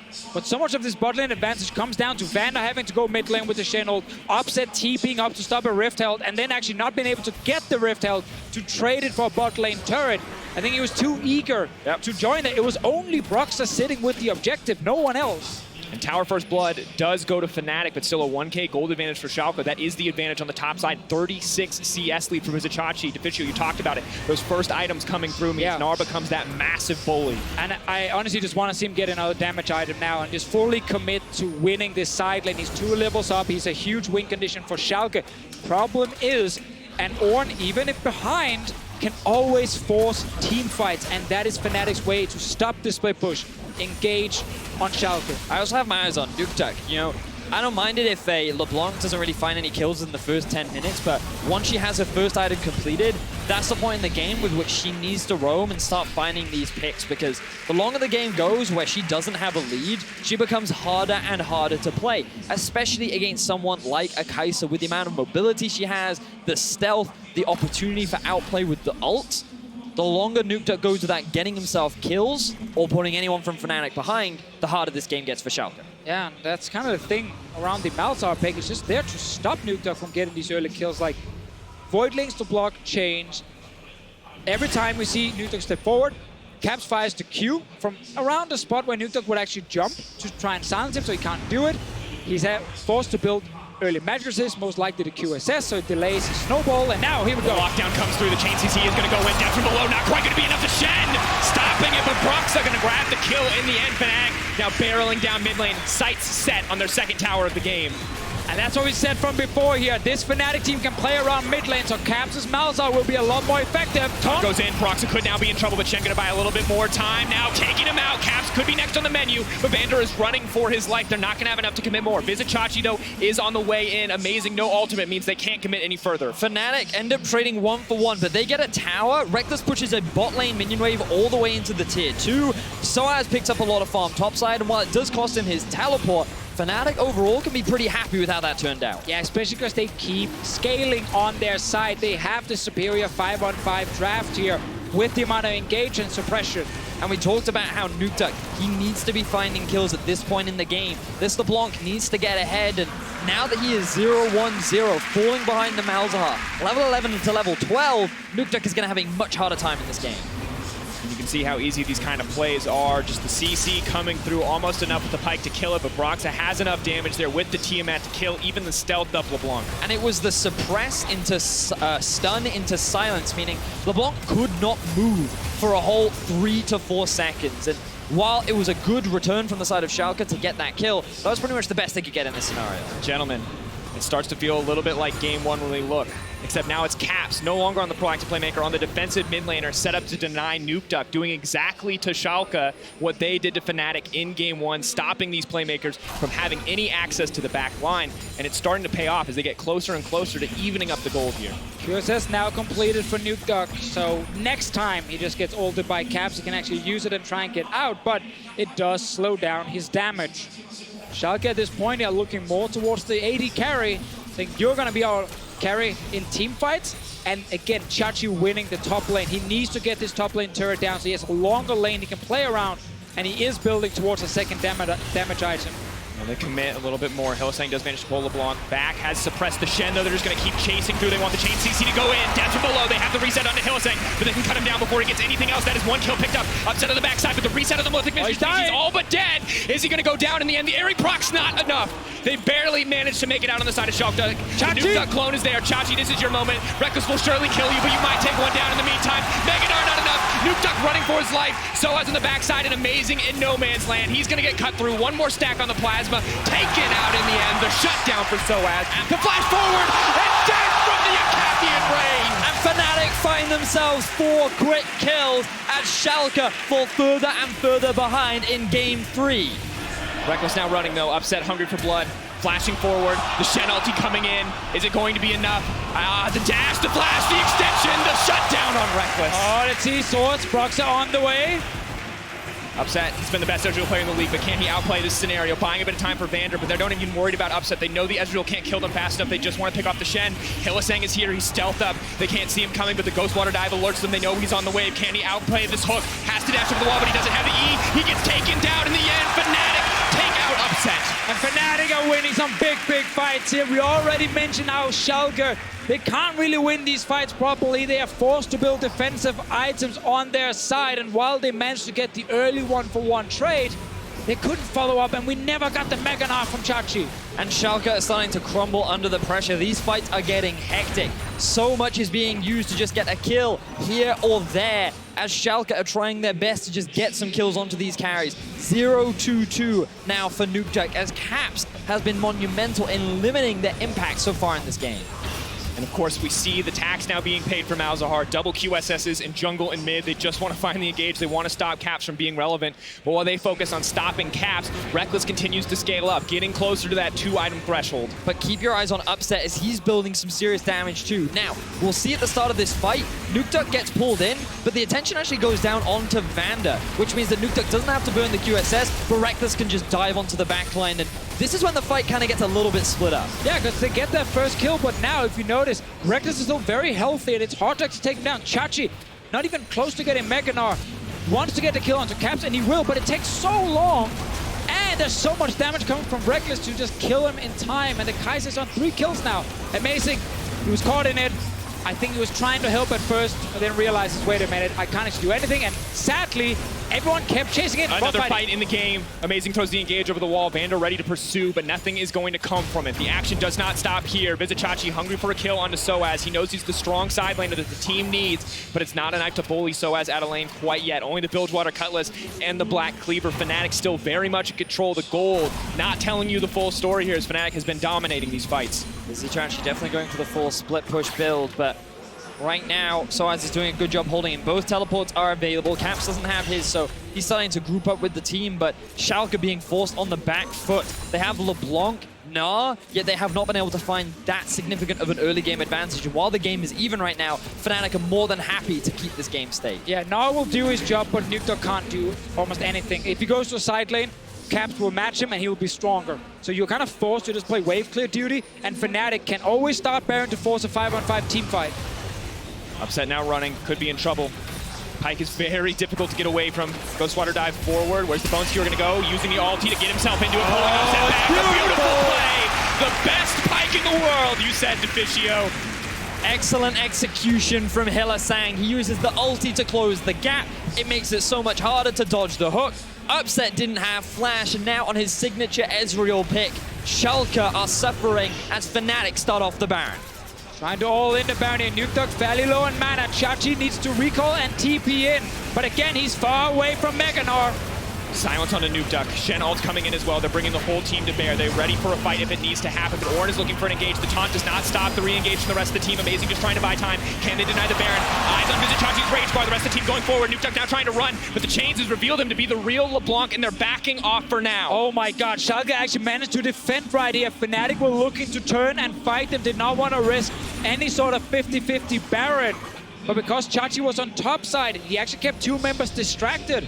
And they only killed the support. So trading 1-for-1 there. Kind of the best case scenario for Schalke as Hillasang looks for more.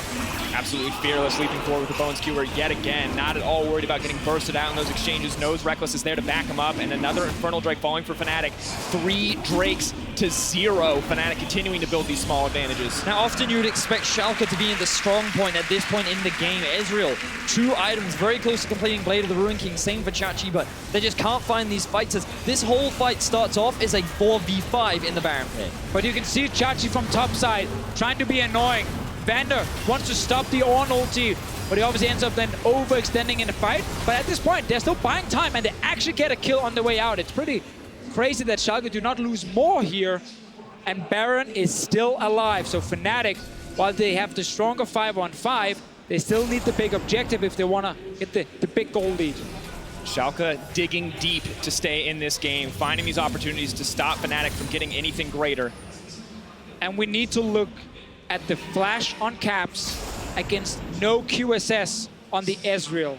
He's always going to be a target. If a 5-on-5 is about to be set up, Caps will flash onto Upset and take him down. And Ezreal's window of strength is starting to close. 2 items not hit nearly as quickly as they'd like. Rekkles matching on his way to 3 and then eventually 4. Definitely a difficult game for Schalke if they want to pull this one out. Blade of the Rune King, though, has been completed, and maybe Vizicachi can be enough to stop Fnatic. Keeping my eyes on how the vision's being set up right now as Fnatic have full control around the Baron area, and Schalke investing a little bit towards the bot side of the map, but Caps with his TP coming up soon, they've actually moved him to the bot lane and then looking for a pick onto Chachi. He has been locked up. It looks like they're trying to chain it together. Flash out from Vizicachi. Mininar going to give him a little bit more movement speed. Boomerang will buy a bit of time just to hop over the wall to make it out, but burning that flash is crucial. And this is a move that we actually used to see from Vitality back in last split, where you'd bring your Malzahar to the side lane to try and get a pick onto the split pusher. And because you run the teleport, even if Schalke were to start the Baron, Fnatic would have enough resources to get involved with the fight and not make it an easy one for Schalke. And now the next play for Fnatic is that Baron itself, because there is no TP on Chachi's side. If he's sitting bot lane, he won't be able to join easily. He has to run all the way to stop them. And without him, they can just kill Amazing very quickly with the Malza ulti and the Trundle and win this fight here. Trying to secure the Scuttle Crab at a bit more vision. It's been a tough game for Schalke. They secured the Rift Herald early. They didn't get a chance to use it. It timed out, and now we see a little bit more action on the bottom side, but that's not the focus. Yeah, because Fnatic just spent time bot lane trying to kill Chachi with caps. They didn't get any vision around Baron. They actually gave up that area to Schalke, and then it's now forcing Fnatic to catch waves in every lane and play from behind for a little bit, while Schalke gets some free damage and buy a bit of time, waiting for that big TP cooldown on Chachi's side, but it's not there. Fnatic will get their chance now to get the push on their side, and then they can try and force around Baron. And Upset a little bit more comfortable to push out mid, knowing that the flash is down for caps. He most likely will see the Malzahar coming at this point in the game, and Nukeduck, maybe not the best at going 1-to-1 right now.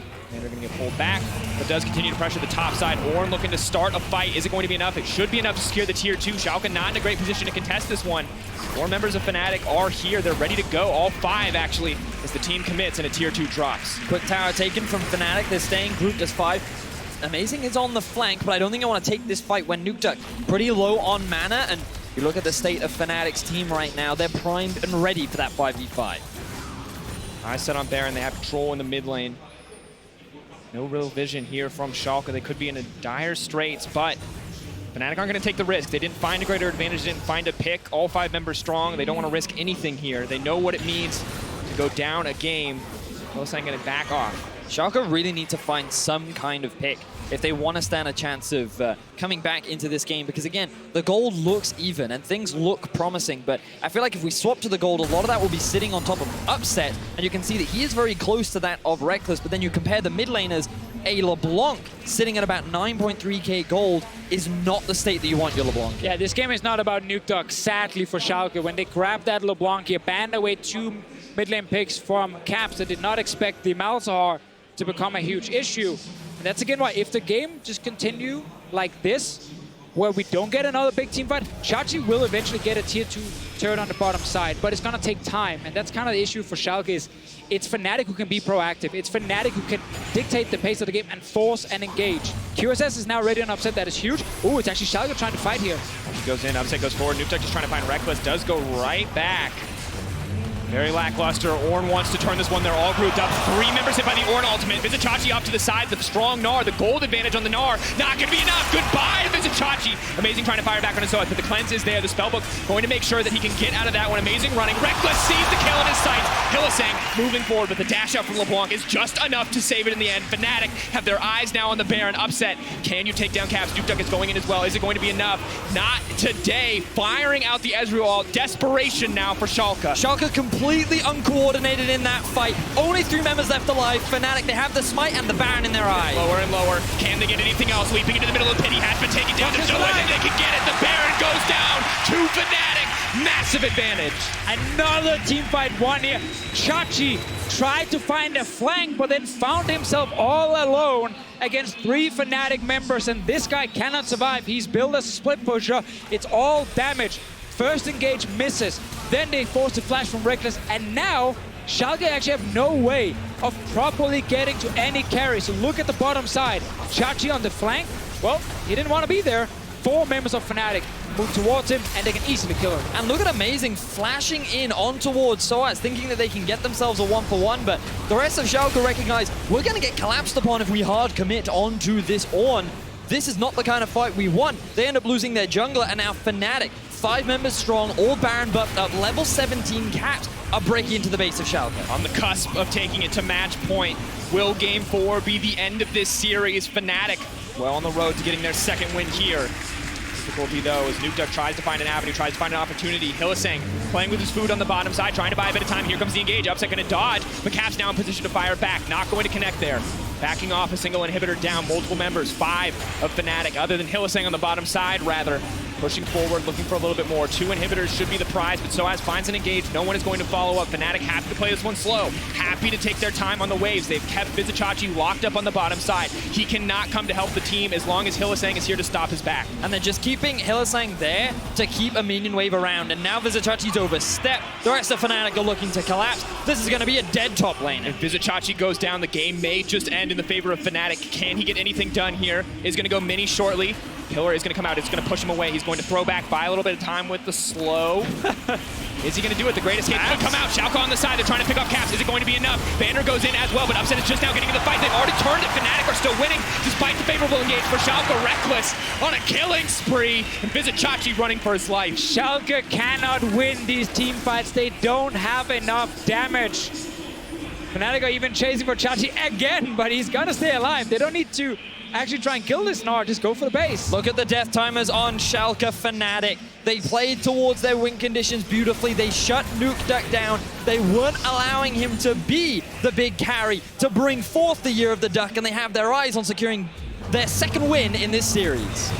Fnatic now pushing, Upset flashing back and forth. They're trying to dance around this, but I don't know if it's enough. Mega Gnar on the way from Vizicachi. Has to be careful. He gets leaps in, though. Can't get the reset, but the pillar there is beautiful. Tries to pull it back, but immediately the ulti comes out. Goodbye to the Gnar! Goodbye to the advantages for Schalke. Upset now running. QSS comes out, and Empowered Cannon almost takes him down in the end. Fnatic, eyes set on the Nexus. They're looking to take it to match point. They're looking to solidify the advantage, and Fnatic find the win in Game 3. They saw the LeBlanc and they said, hey, Maltahar is gonna win us the game. Not something we've seen Cap play a lot in the summer split, but it doesn't matter because it was perfect right here. It completely stops Nukeduck from being able to do anything. People will roam to his lane, he has to build QSS, and the LeBlanc became useless. It certainly did. Schalke, they drafted a 1-3-1 composition. They needed to have those strong side laners, and they never got to that point. We criticized Fnatic's drafting game 1. They've been able to make quick changes that have worked out beautifully as we move into game 4. And it was just denying that Braum away from Vander, opened up the Ornn pit, gave them loads of engage options, and we saw how much easier it was for Fnatic to actually start off these fights. Yeah, they had all the tools to stop split pushing from ever happening, and while the first 20 minutes, again, are very, very close, you just constantly have this feeling that Fnatic will control the game. They will win the following team fights because Schalke right now are not getting their carries far enough ahead. Upset tried, but as a single S-Will, you can't do enough. And we have to wonder what else is available for Schalke. What other strategies do they have? Nukeduck on the carry was not enough. Is there another early game jungler for Amazing? Can they dictate the pace earlier on? Because we saw the Ezreal Shen, a lane that was supposed to dominate, just was not able to do anything for the Schalke lineup. I mean, Veri has mentioned the Camille earlier that he's been playing in solo queue leading up to the final. It is a potential option if they want more early game aggression, because that's how they won game 1. The problem I'm seeing right now for Schalke is that when Vander is not on an engage, they put Amazing in a situation where he has to be the engage. Because for some reason, they're not happy with Vizicachi playing things like the Ornn. They're not happy with him running something that can actually start off these fights. And it kind of tunnels Amazing into a situation where if they want to go towards these fights, they need an actual way to kick things off. So unless Vander finds other ways of starting fights or they find engage elsewhere, I feel like Amazing's just going to get relegated to engage duty for the rest of the series. And I also feel like we have to praise Fnatic. They shut down this 1-3-1 beautifully. We see so many teams hesitate when there's pressure across multiple lanes. They don't even let it get to that stage. And you know Fnatic is the kind of team that if they see an opportunity, they're going to take it. They're not the kind of team that'll hesitate when they see an opportunity to pick someone off. They just showed superior team fighting, but also the draft was heavily in favor of them in 5 versus 5s. Absolutely was. Well, tonight, Fnatic are looking to make history and take their 7th EU LCS title in front of thousands of fans in the Palacio Vistalegre. We'll be right back right after this for Match Point. Looking to see the team rally after a tough Game 2 loss to turn it back, to turn the series in their favor, and to take it to Match Point. Soaz on the backside and Amazing in no man's land. He's going to get cut through. One more stack on the plasma. Taken out in the end. The shutdown for Soaz. The flash forward and death from the Acapian Ray. Flashing forward. The Shen ulti coming in. Is it going to be enough? The dash, the flash, the extension, the shutdown on Reckless. Oh, using the ulti to get himself into it. Pulling us back. A beautiful play. The best pike in the world, you said, Deficio. Look here. Go in the pits. Go in the pits. Come in the pit. Come in the pit. Come in the pits. I can't. Stun. Okay, 30 set. Play to finish. We got it. Nice. Fnatic, eyes set on the Nexus. They're looking to take it to match point. They're looking to solidify the advantage, and Fnatic find the win in Game 3.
Welcome back, everyone, to the Palacio Vista Alegre, where Fnatic and Schalke are facing off in the summer final.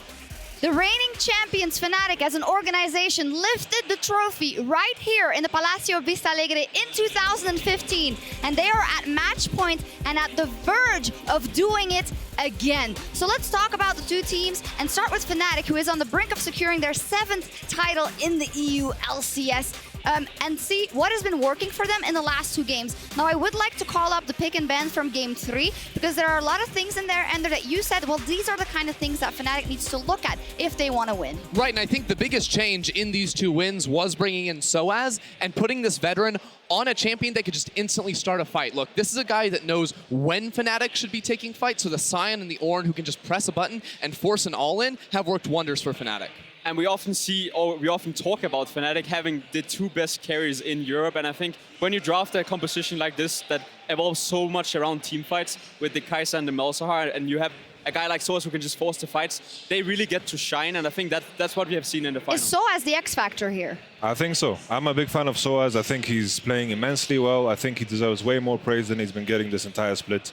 I think also for Fnatic here is that the big difference between the first game and all the other games is that they don't have big liabilities in the early game. They have drafts that actually work out for them. They scale into the late game and they defeat the Schalke number pretty much. Yeah, and I think the biggest pick for that is this Kai'Sa, because it seems like the team that's better equipped to team fight between 20 and 30 minutes is the team that will pull away with the victory, and the Kai'Sa is a champion that comes online around that time and has been so good in the hands of Reckless. And indeed, when you have those 2 carries, then after you set everything up, you can trust in them to bring it home, and I feel like that's also what we've seen in the last 2 games. Caps knowing when to pull the trigger, Reckless cleaning up, or actually engaging in a lot of fights as well, and they can just push Fnatic over the edge. They seem to be in their zone, in their element, and what I think is interesting that Reckless only came in as a starter in the semifinals, right? But it's much of the same story as it was in the spring finals. It's that duo carry potential stepping up. I mean, it's Reckless. I mean, we can't really doubt him at this point. He has done it for so many years, so I don't think we can look at that too much. But what I want to point out is that we actually had 2 compositions that were very different. On one side, we had Schalke playing the 1-3-1, who was completely different from what we have seen, and Fnatic doing the same old Fnatic with the team fight. So I think a lot of it came down to that Schalke were not able to pull the trigger in the early game, and a lot of it came down to the execution around the Shen and the LeBlanc. For sure. I think, go ahead. Yeah, I mean, I was just going to say that I don't think you can actually split push against this Fnatic team. They're too smart. Their draft has so much heavy engage that to play a split push, you actually just can't execute on it because they will team fight you and just be stronger in the 5v5. And also on top of that, I think the biggest issue here is that they're not getting early game leads. I think when you want to play 1-3-1, you want to go for early game leads. And late game, I think Schalke just has no chance. And I think they just need to put everything on the table. They need to pull up some early game composition and just hammer that hard. Agreed. Like in game 1, the only way they could put up a resistance against Caps and Reckless and the rest of Fnatic was because they were insane in that early game. A couple of things we pointed out, though, is that Skarner is never going to go back in the hands of Amazing. So what are we looking at here? They are down match point, Schalke. They need to win to secure that first seed at Worlds. They want to lift the trophy. Do they have a chance, and how do they do it? I say they do have a chance, but they need to go back to what worked in game 1, and that is playing through bot lane early and often. I need to see Amazing down there forcing plays to get upset ahead, because if he's ahead, he can carry. If he's behind or even with Reckless, it's not going to work out for them. If you're Schalke and you're listening, I got it for you. I will give you the plan. We saw it in the semifinal how they destroyed Vitality with this composition. It was the Rumble top lane, it was the Aurelia in the mid lane, and I think Amazing will keep on the comfort in the Sejuani, and I think these three champions together can create so much teamfight prowess in the early game, and I actually think this is a way you can win a game. For sure. I think that plays into the idea of just taking risks. I think right now they need to put everything on the table. Pick a Trash, for example, for Vander, a classic. Go for the Varus again. Go for the lanes that are powerful. Rumble as well. Pushes all the tanks. Get ahead in the early game and try to take over from there. And we know Fnatic will fight back. They have shown it in the semifinal. They have shown it today. They will fight you back. So they will. If you draft towards being stronger in the team fights, not in the 1-3-1, I think you actually have a chance to fight them in the early game and get a lead and that way around win. We don't want to see split push coming out of Schalke. Now, when it comes down to a mid-game team fight with even gold, how many times out of 10 does Schalke win that? Zero. Now it is that's what I'm getting to. It is so incredibly hard because it's a coin flip also, right? If you invest everything in that early game, we saw it yesterday, and it goes the other way, you are done for. There's just so much pressure on Schalke's shoulders, and I want to bring it back to Amazing, who we talked so much about, and who really did carry them in game 1. I feel like we're also looking at him to do what he did then, try those moves. Look, he's still playing well, but he needs to play like a... The Sejuani. Okay. Nothing. It's just it's his best riding champion. a boar. Yeah, of course, You but haven't seen it's my a Sejuani? scaling champion, right? Yeah. But it's still something that for him then is comfort. He knows he can engage. It's tanky enough. I get it. What's the alternative though for them? But the things that have been banned out, I'd love to see him on a Skarner. I'd love to see him on an Olaf. He had the opportunity Please to no. take the control this game, so Yeah. I think Lee Sin, no go. Come on, No go. come on. For no one. He's getting old. We don't. Trundle works. Also, yeah. the casters were talking about the Camille that he has been playing in solo queue. That was one of his better champions at the start of the split. We still see regions like the LPL pulling out that champion. I wouldn't mind seeing option. I'm just going to cut you off because the players are ready. It's up to Fnatic to put it across the finish line and lift the trophy, or for Schalke to get back in and give us a game 5. Let's see if they can do it. Thank you, Shocks. Stakes highlighted there. Everything on the line for Schalke if they want to pull this out. Fnatic feeling comfortable with that 1-win advantage, knowing that this could be the 7th EU LCS title for them. The first time they have secured the first seed for Europe at Worlds since that 2015 roster that went all the way to top 4. Ooh, I mean, Fnatic, they've had quite a good year overall. Like the fact that they 3-0 they finished top 4 in MSI, like they were probably disappointed with that. And then there were moments this split where many fans were worried, especially with Rek. He seems to be performing at an extremely high level. You also have the Caps, and Fnatic are 1 game away from securing another title. And seeing who will come out on top in this game. And once again, we see Vander's comfort pick been banned just about every time. Will you play it, Fnatic? Will Schalke play it if they don't take it? That's kind of the big debate now for Fnatic. We looked at solo queue. We saw Source had also played the Urgot quite a few times the last couple of days. It's been one of those picks that's kind of jumped forward, but that's an Ornn right there. They're valuing the engage. Yes. Chachi? Is he going to take it? Well, we heard it from the desk. We heard it from Ender. Soaz on these engaged champions, his veterancy, his experience always showing through. He knows when the team can fight. It is a great pick for him. But will Vizichachi take the Urgot? I feel like that's what both teams are talking about right now. Can we play the Urgot? Does Chachi play Urgot? Is that kind of in his wheelhouse? The debate right now. I would say old Chachi for sure would grab it and try and win super hard. But this actually shows that the last couple of the games here, Schalke might have wasted a ban on Urgot, seeing as Ornn just got first pick by Fnatic. Yeah.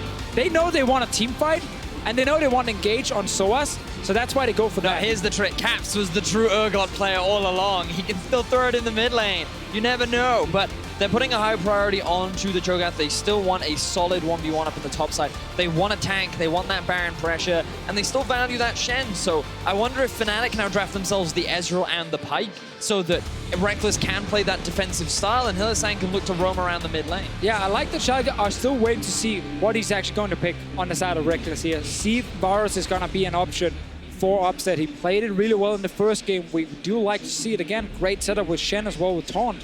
Zyra Khan is available. That's what we're going to see. When any player but Mickey sets foot on stage, it's like we forget that champion exists, but we have to remember Hylissang, a clutch playmaker on anything that can engage. Now, does Vander, well, I mean, of course, he's already playing the Shen.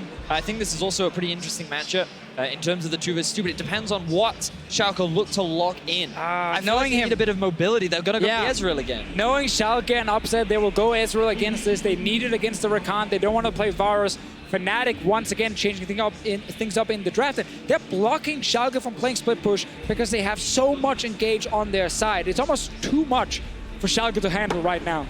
I feel like Schalke needs to put a little bit more value on something like the Casio, get that strong mid-game teamfight champion that Nukeduck can play extremely well. It is one of his big comfort champions, and I feel like there aren't that many weak matchups where you can just ban out the rough ones. But the problem for him is gonna be teamfighting against Rakan Ornn when you are in it's true, the lowest mobility mid laner possible on their side. Like Fnatic, they just know 100% how to win this series, which is through big team fights. Now, the nice thing for red side for Schalke is they will get the luxury of counterpick for Nukeduck if they want it. And additionally, we wanted to see something new from Amazing. Well, so does Fnatic. They've taken off the Sejuani. Not going to see it this game. And the question becomes, do we see the rumored Camille? What is Amazing going to pull out? I wonder if they still want Amazing on Engage. The other option is the Zac.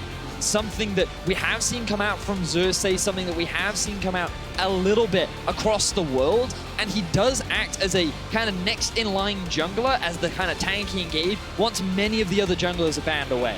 There's just so many mid laners open as well here because it's jungle focused. Like LeBlanc is left open until Fnatic ban it away, so the Cassiors here you highlighted earlier on your side, Verius. Ryze also is open in this draft. Is by many considered one of the strongest mid laners to play. I feel like you just if they want engage, oh, of course, how could we forget the Gragas? Another staple. Amazing's not best champion, though. He doesn't statistically perform that well. Also, just watching the games, it has been a bit of a struggle, but we have to assume that this is something that Schalke have prepared, that they are ready to execute on this pick. Yeah, I gotta admit, I'm not getting super confident right here based on the draft from Schalke. It's a composition where your engage is the Gragas, which forces Amazing to play solo engage again, which is not always a good thing for them. Gragas can also be very difficult to use against Xayah because she could dodge his ulti so easily with her own ulti. Now you need to have a pick prepared against the Ryze that can actually win you the game if you're Schalke, because right now, there's so much engaged on Fnatic's side. And historically, Cassio has been the pick into Ryze. He's forced to face forward when he uses a lot of those abilities. And they're going to go with the Zac for themselves, another engage option. Cassio has no mobility. If he goes for this, it's an insane pick. Yeah, I think that's kind of what they're preparing for. The fact that low mobility mid lane champion that often does well into the Ryze. But there's so much engagement on the side of Fnatic. Their team fighting is monumental. Are we going to see the Nuke Duck kind of special? Something that... all right. All in, gentlemen. He's leaving nothing left. They're going team fight too. You know, Aurelia is one of the stronger team fighters. She can also hold her own in a side lane, but whoever gets that advantage will be stronger off on a side. I feel like the early game is going to be really instrumental. Can Fnatic find those 2v2 wins with the Xayah Rakan? Can Nuke Duck be set up for success by Amazing? Fnatic, they have to get Nuke Duck. I mean, Schalke have to get Nuke Duck ahead in this game here. This Aurelia pick is so risky against all these massive tanks, so much engaged, tools to lock him down in team fights. If he gets ahead, however, he can suddenly bully out the Ryze. He can take over a side lane, and he can, as you highlighted, Vedius, also team fight. But this Fnatic draft is packing so many ways of just forcing plays on Schalke. Gentlemen, explosive drafts. Can Reckless and Hylissang pull it off? Can they find the engages? Can they stop? Nuke Duck is the Aurelia pick, the key to Schalke's success. That's what we have to ask ourselves as we look at back and forth across these compositions and see at match point what Schalke can show us to bring it to a game 5. Now, Schalke overall can be pretty pleased with how this split and how this year has gone. The introduction of Amazing to this lineup has brought Schalke to their very first ever final. They took game 1, and now they're putting a lot of emphasis on Nuke Duck to be the big carry. Let's hear what the coach has to say as we head over to Quick Shot. Thank you very much, gentlemen. I'm joined once again by Giotto. Let's talk about those last two picks, Gragas and Irelia. Amazing has not had the most impressive performances on Gragas on stage. And Year of the Duck, is it true or false? Let's talk about that mid-duo synergy. I mean, if it's true or false, I don't think that this game is the one that is going to answer it. I'm pretty sure that Nuke, both in this series and throughout the whole season, showed that it is the year of Nuke Duck. And the Gragas is just a pick that fits perfectly to what we want to achieve in this game. One last question. What is the thing you are most afraid of the Fnatic composition in this game? I think probably I'm a bit on the expectation to see what Hylissang can do on Rakan. It's not a champion that we saw Hylissang playing for a long time. I think that if he can pull out some good ultis, probably will be good, but my trust is on Upset and Vander, and I'm pretty sure that they will get the push and win the lane like they have been doing the whole series. Best of luck, and hopefully give us a game 5. Thank you very much, Giotto. Back to you guys at the desk. Thank you, Quick Shot. Game 4, Fnatic versus Schalke. Fnatic up, Fnatic at match point, Fnatic on the cusp of 7 EU LCS titles. But what will Schalke say here? Can the bottom lane come through? Can Nuke Duck come through for this lineup? Yeah, again, it's so much about Nuke Duck for me. I'm not expecting the bot lane from Schalke to actually win here and try and kill Reckless and Hylissang. I'm just looking at the Aurelia. Now keep your eyes on where the junglers are starting, and we already see a bit of a trade. Level 1. Going in for the all-in. Upset now backing off. The exhaust has been burned. Hylissang already using the ignite, though, so just a 1-for-1 trade on summoner spells. They're fighting ferociously for this first push, for this battle to level 2. And this is why I wanted to talk about the junglers, because you'll note that neither of them gave a pull for their respective junglers. Amazing started on top side. Broxah started solo on the Raptors, which Schalke had information on. So Amazing should now have a rough idea of where Broxah is and where he's pathing, and if he can look to punish, because Zac in the jungle often gets very very low. And if you have pressure in a lane, you can look to abuse it. Taunt goes in. Vander, though, has he overstayed his welcome? The knockup is going to come through. They're not going to be able to get level 2. The flash out, immediately forced. Yeah, Vander is ignoring summoner spells here. There's heal on Reckless versus teleport on Upset, so you're down a combat summoner. Looking for these engages here is very risky and cost him early flash in the bottom lane. A little bit too eager to try and do something. I'm still looking towards the mid lane, and Amazing now, who's hovering around, but obviously Caps is very safe.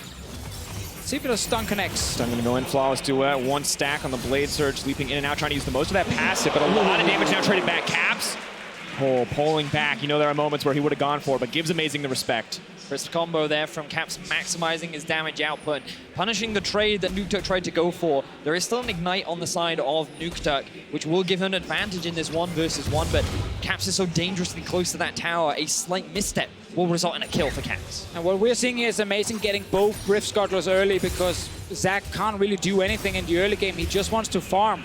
Broxah is around to see if anything is happening.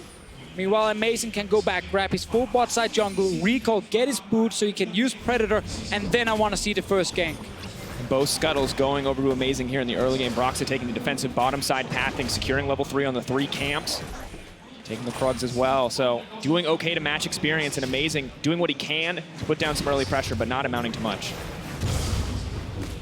Keep your eyes on the bot lane as well. Upset being pushed back hard underneath his tower. Fortunately, the Kleptomancy does help in terms of giving him a little bit of sustain, as Reckless has ran out of health pots, but that doesn't stop them or slow them down. Even though they don't have the vision, they're not afraid of going for these early 2 versus 2s and just maintaining the advantage against Upset and Vander. If you're a Schalke fan, you're already worried because you heard the coach. He said they're going to win bot lane push just like they do every game. But last game it was a struggle. In this game, it's getting hard too. Difficult. The confidence from Kyoto not showing through for the bot lane right now. Maybe they can shift it now that Upset has the tier and can start to pressure more. I think we'll see attention on the top side though as Soaz continues to get aggressive here. TP comes in the bot lane from Upset. Hillsang immediately looking from the engage with the input buffer on the Arcane Shift. We'll take him out to safety. So he's fine for now. Reckless, of course, will try and recall very soon, and that does buy a bit of time for the Schalke bottom lane, and they got the early tier. Now, Broxah's top side. Judges struggled in his lane early. Very good trades from Soaz on the on. He's fully controlling the Schalke top laner. Amazing around bottom side. Did not recall yet. There's no boots, no Predator, but he's going for the gank. Trying to pull it back. A lot of damage immediately goes on to Upset, but Reckless is low on mana, and he's already burned the Feather Collar. Pull back. A little bit more damage could come in. The chain CC does land. Reckless, though, still trying to fight, still trying to fire back. Has the flash, but doesn't look like he's going to make it out of this one. First blood for Upset. That's just what Schalke need. Great punish there from Amazing. This is exactly the kind of early game that Schalke would want.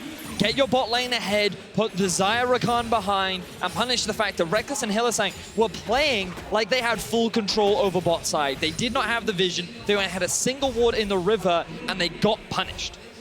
It's exactly the start that Schalke wanted on the bottom side. Hillsang gonna have to give a little bit more respect to the Ezreal and Shen as they get a little bit more control over the bottom lane. We can take a look back at the first blood one more time. Yeah, Amazing is stealing away some Raptors, and then he walks down on bottom side again. Fnatic not respecting the chance of a gank. And as you see the early trades with Upset jumping out, Reckless knows at this point he cannot get out safely. He will save his flash, give over that kill. Great for Schalke to get it on the Ezreal. And even more important, the play topside that Broxah was looking for never happened. Now another gank. Soaz in trouble. Predator coming out from Amazing one more time. Tries to dash out to safety. Body slam. Where's it going to be? The flash away from Soaz. Good reaction there. It's a great thought. Mid lane. Already looking for the all-in, but he's missed the flawless duet. That's going to be massive. Not even disarmed on the side of Caps. He's making it out to safety. The Ignite goes in. He needs the shield from it, but he can't get it. He's not in range. Brox is here to try to fire back, but Vander is backing Nukeduck up. And we said we needed Nukeduck to get ahead on Irelia. He picks it after he sees the blind Caps, or the blind rise from Caps here. And what do we get? A 1 versus 1 solo kill against the MVP. 2 kills now in favor of Schalke. Nukeduck picks himself the Irelia and says, listen team, I know I can carry, I can get this outplay. Let's look back at how Nukeduck does it. He gets level 6 before Caps does. He's going to get it on this cannon wave, and then he's going to go all in.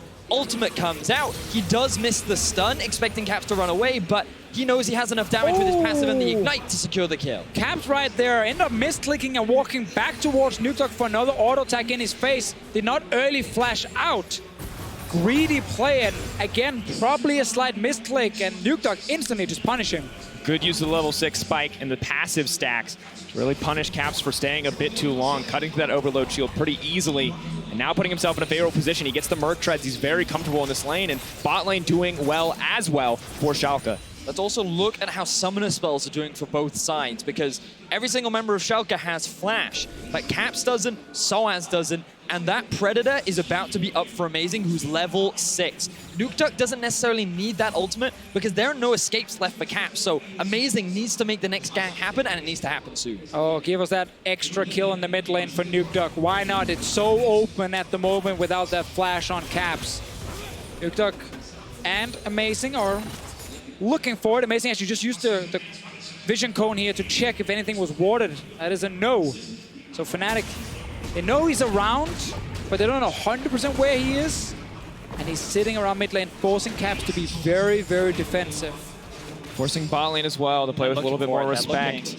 Will they go for the dive? Caps is coming. Caps with no flash. He's ready. He's stacking with the passive. Ionian Fervor will be fully ready to go. 3 stacks currently. Wants to get the follow-up, but is going to knock him back right forward. The chain CC! Beautiful execution from Amazing. That was so good from Amazing. We criticized his Gragas in the draft, but he is changing things. Here comes Proxy to the pull him, slap him together, get a kill back. Well played from the jungler. Amazing actually wanted to check right there with the barrel, but then he wasn't ready to jump away in case Broxah showed up. So there's a kill going in favor of Fnatic, but Nukeduck 2-0. Oh, 14 HP. Another big thing here with Amazing's performance is when he played this Gragas, and we criticized it, was because he didn't succeed with early plays. Yes. He just died, he was too over-aggressive, but the fact he's getting early kills is so huge for him as a player to continue playing aggressive. Oh, gentlemen, you got to check the picture-in-picture. This play is beautiful, but Caps just warped another minion wave forward. It looks like it could be tower first blood for Fnatic. Well executed by Schalke, but if Fnatic can strike back here, it's not going to happen in the end. There's also the risk of getting locked underneath your tower against the Rise. That root can last a really long time, and the setup can be really strong, but Fnatic choosing to disengage as Upset and Vander return to bot lane. Let's see, on the side of Caps, what's his answer right now? Well, he's built CDR boots. That means he can't actually properly get out of the stun from Nukeduck. He can't block any additional auto attack damage without Ninja Tappy. He has no real way of actually staying alive if Nukeduck goes all in, and it's probably gonna happen again. Ignite is up. If he lands the combo, and especially the ulti, he's gonna kill Caps again. That threat, that kill pressure is not something we've seen from Nukeduck yet in this series. He had a nice, safe matchup when he was the Lissandra into the Akali, but this time it's he who is threatening Caps. Now Vizicachi doing well on the top side as the tanks continue to trade out. Silence comes in. Vizicachi, is he going to commit for this? No. Ulti was... He did have it, but I think he needs one more rotation, and there's always that risk going up against an Ornn. He's like one of those champions that you should just never afford to dive because of the outplay potential he does have with his ulti. But Hellsang doing what he often does. Roam around the mid lane, look for a potential pick. Nukeduck does have the flash available, and the flash is coming up for both Caps and Soaz. So he is just hanging around. Maybe he's a potential counter gank, but also looking for a play. But I just want to see Amazing hover around mid again, just to provide safety for Nukeduck to go all in. I think at this point he can probably tower dive Caps and just kill him. You know, he has the Sheen. Caps is so squishy. But look at Brox and Hillsing around. They know this. They're protecting their mid laner. Where's it going to be? Zac starting to charge the Elastic Slingshot. He's already burned his damage reduction ability. He's flashing out. Excellent use of the Flawless Duet to stop the engage, but still has to give it the flash. And this is what you were talking about, Deficio. If you're Fnatic, you want to get Caps back into the game. And Amazing, he wasn't hanging around, ready to defend Nukeduck, trying to clear these minion waves out. They didn't have the vision on the top side of the river that allowed Broxah to get a good jump in with the E. And Nukeduck now flashless. Soaz in a 1v1 against Chachi, but here comes Broxah. And not going to be a 1v1 for long. The silence comes out to stop engaging. Vizicachi flashes out.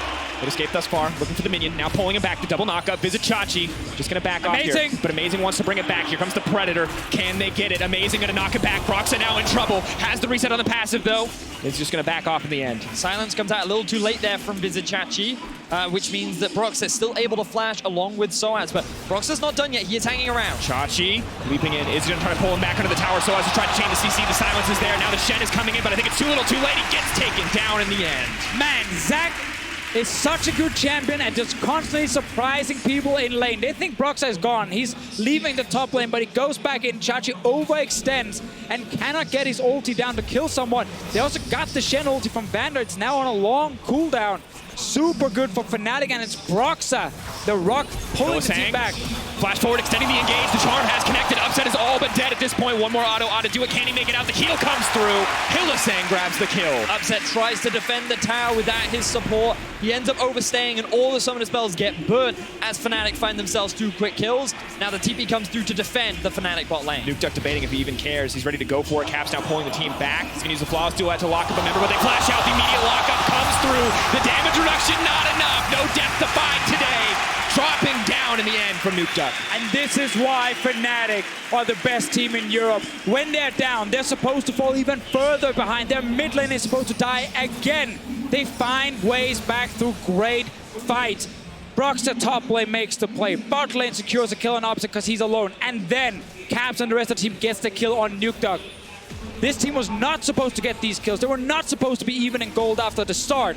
But they pull it back, and Schalke, they leave a tiny opening, and they just get punished. But now look at the collapse from Schalke in the middle lane. Caps, he is overextended just a bit.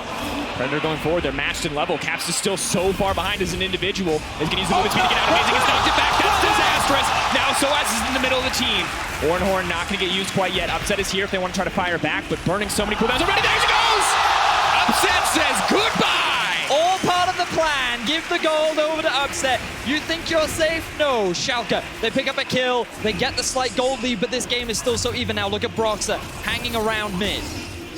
The engage options on both sides are incredible. Broxa, will he look for a fight here? Vizicachi is here. Amazing is here. They're trying to secure the Rift Herald. Fnatic, will they go for the contest even without their mid laner? Nukeduck waiting over the wall, only level 10. Doesn't have the second level in his ultimate quite yet, but still definitely a lethal threat. Getting lower, 2K on the Herald. Stun does come through. Soaz now in trouble. Upset dealing damage, and there's no one there to fire back. Reckless, though, ready to protect Soaz. Upset going to be in trouble, but the input buffer takes him out. They're just forcing Soaz to use a defensive ulti, so Fnatic cannot fight here. Mid lane turret is low. Even without Caps here yet, they're still trying to push. Massive engage threat.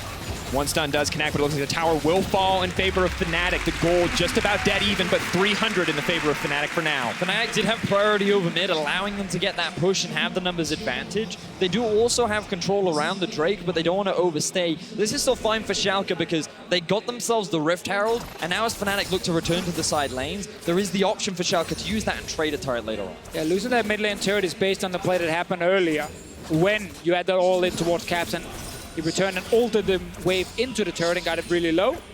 Nukeduck on bottom side.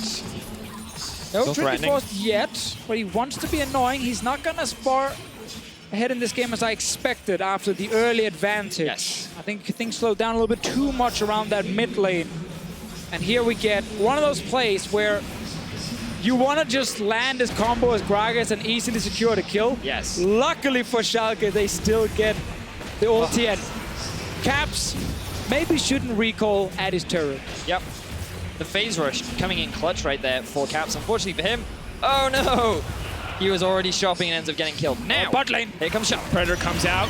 Gragas Cask already forcing out the defensive ulti from Reckless. Now charming up as they look for the disengage, trying to find the re-engage as well. Caps is on the way, but Nukeduck is here. He's in the middle of everything. The Aurelia is trying to pop off. The resets are coming through. Dash and taking one down. The Blade Surge enough to close it out. Schalke hate Reckless. They threw absolutely everything onto him to secure that kill. They do finally get it, but look at Soaz pressuring up towards the top side of the map. Caps will get priority over mid. Schalke invested so many resources into getting just a single kill that Fnatic do have answers elsewhere on the map. It's a big kill, and if they get the bot lane turret as well, it is huge for them. Amazing is on his way to defend. Broxa might try and run top lane and see if he can intercept someone going to the turret.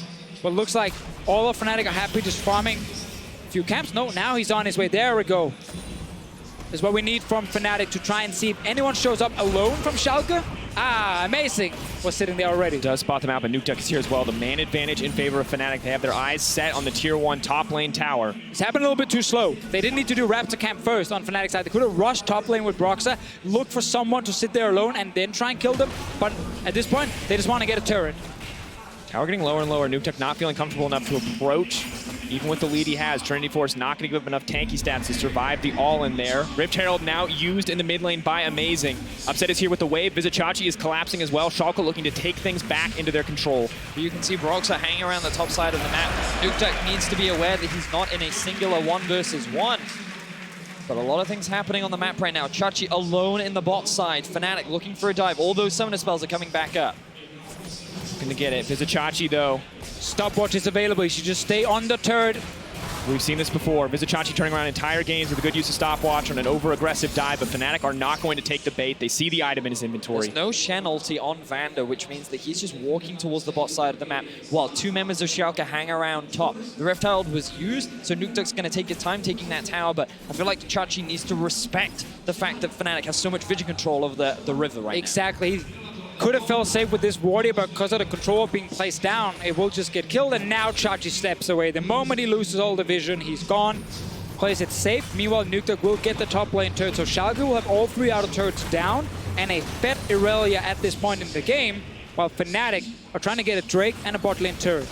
So when we think about mid-game spikes as well, you've got to look at Schalke's comp and realize that this is a strong two-item team. Upset already completed the Iceborne Gauntlet, well on his way to completing the Muramana. The Trinity Force has finished on Nukduk, and Cho'Gath is Cho'Gath.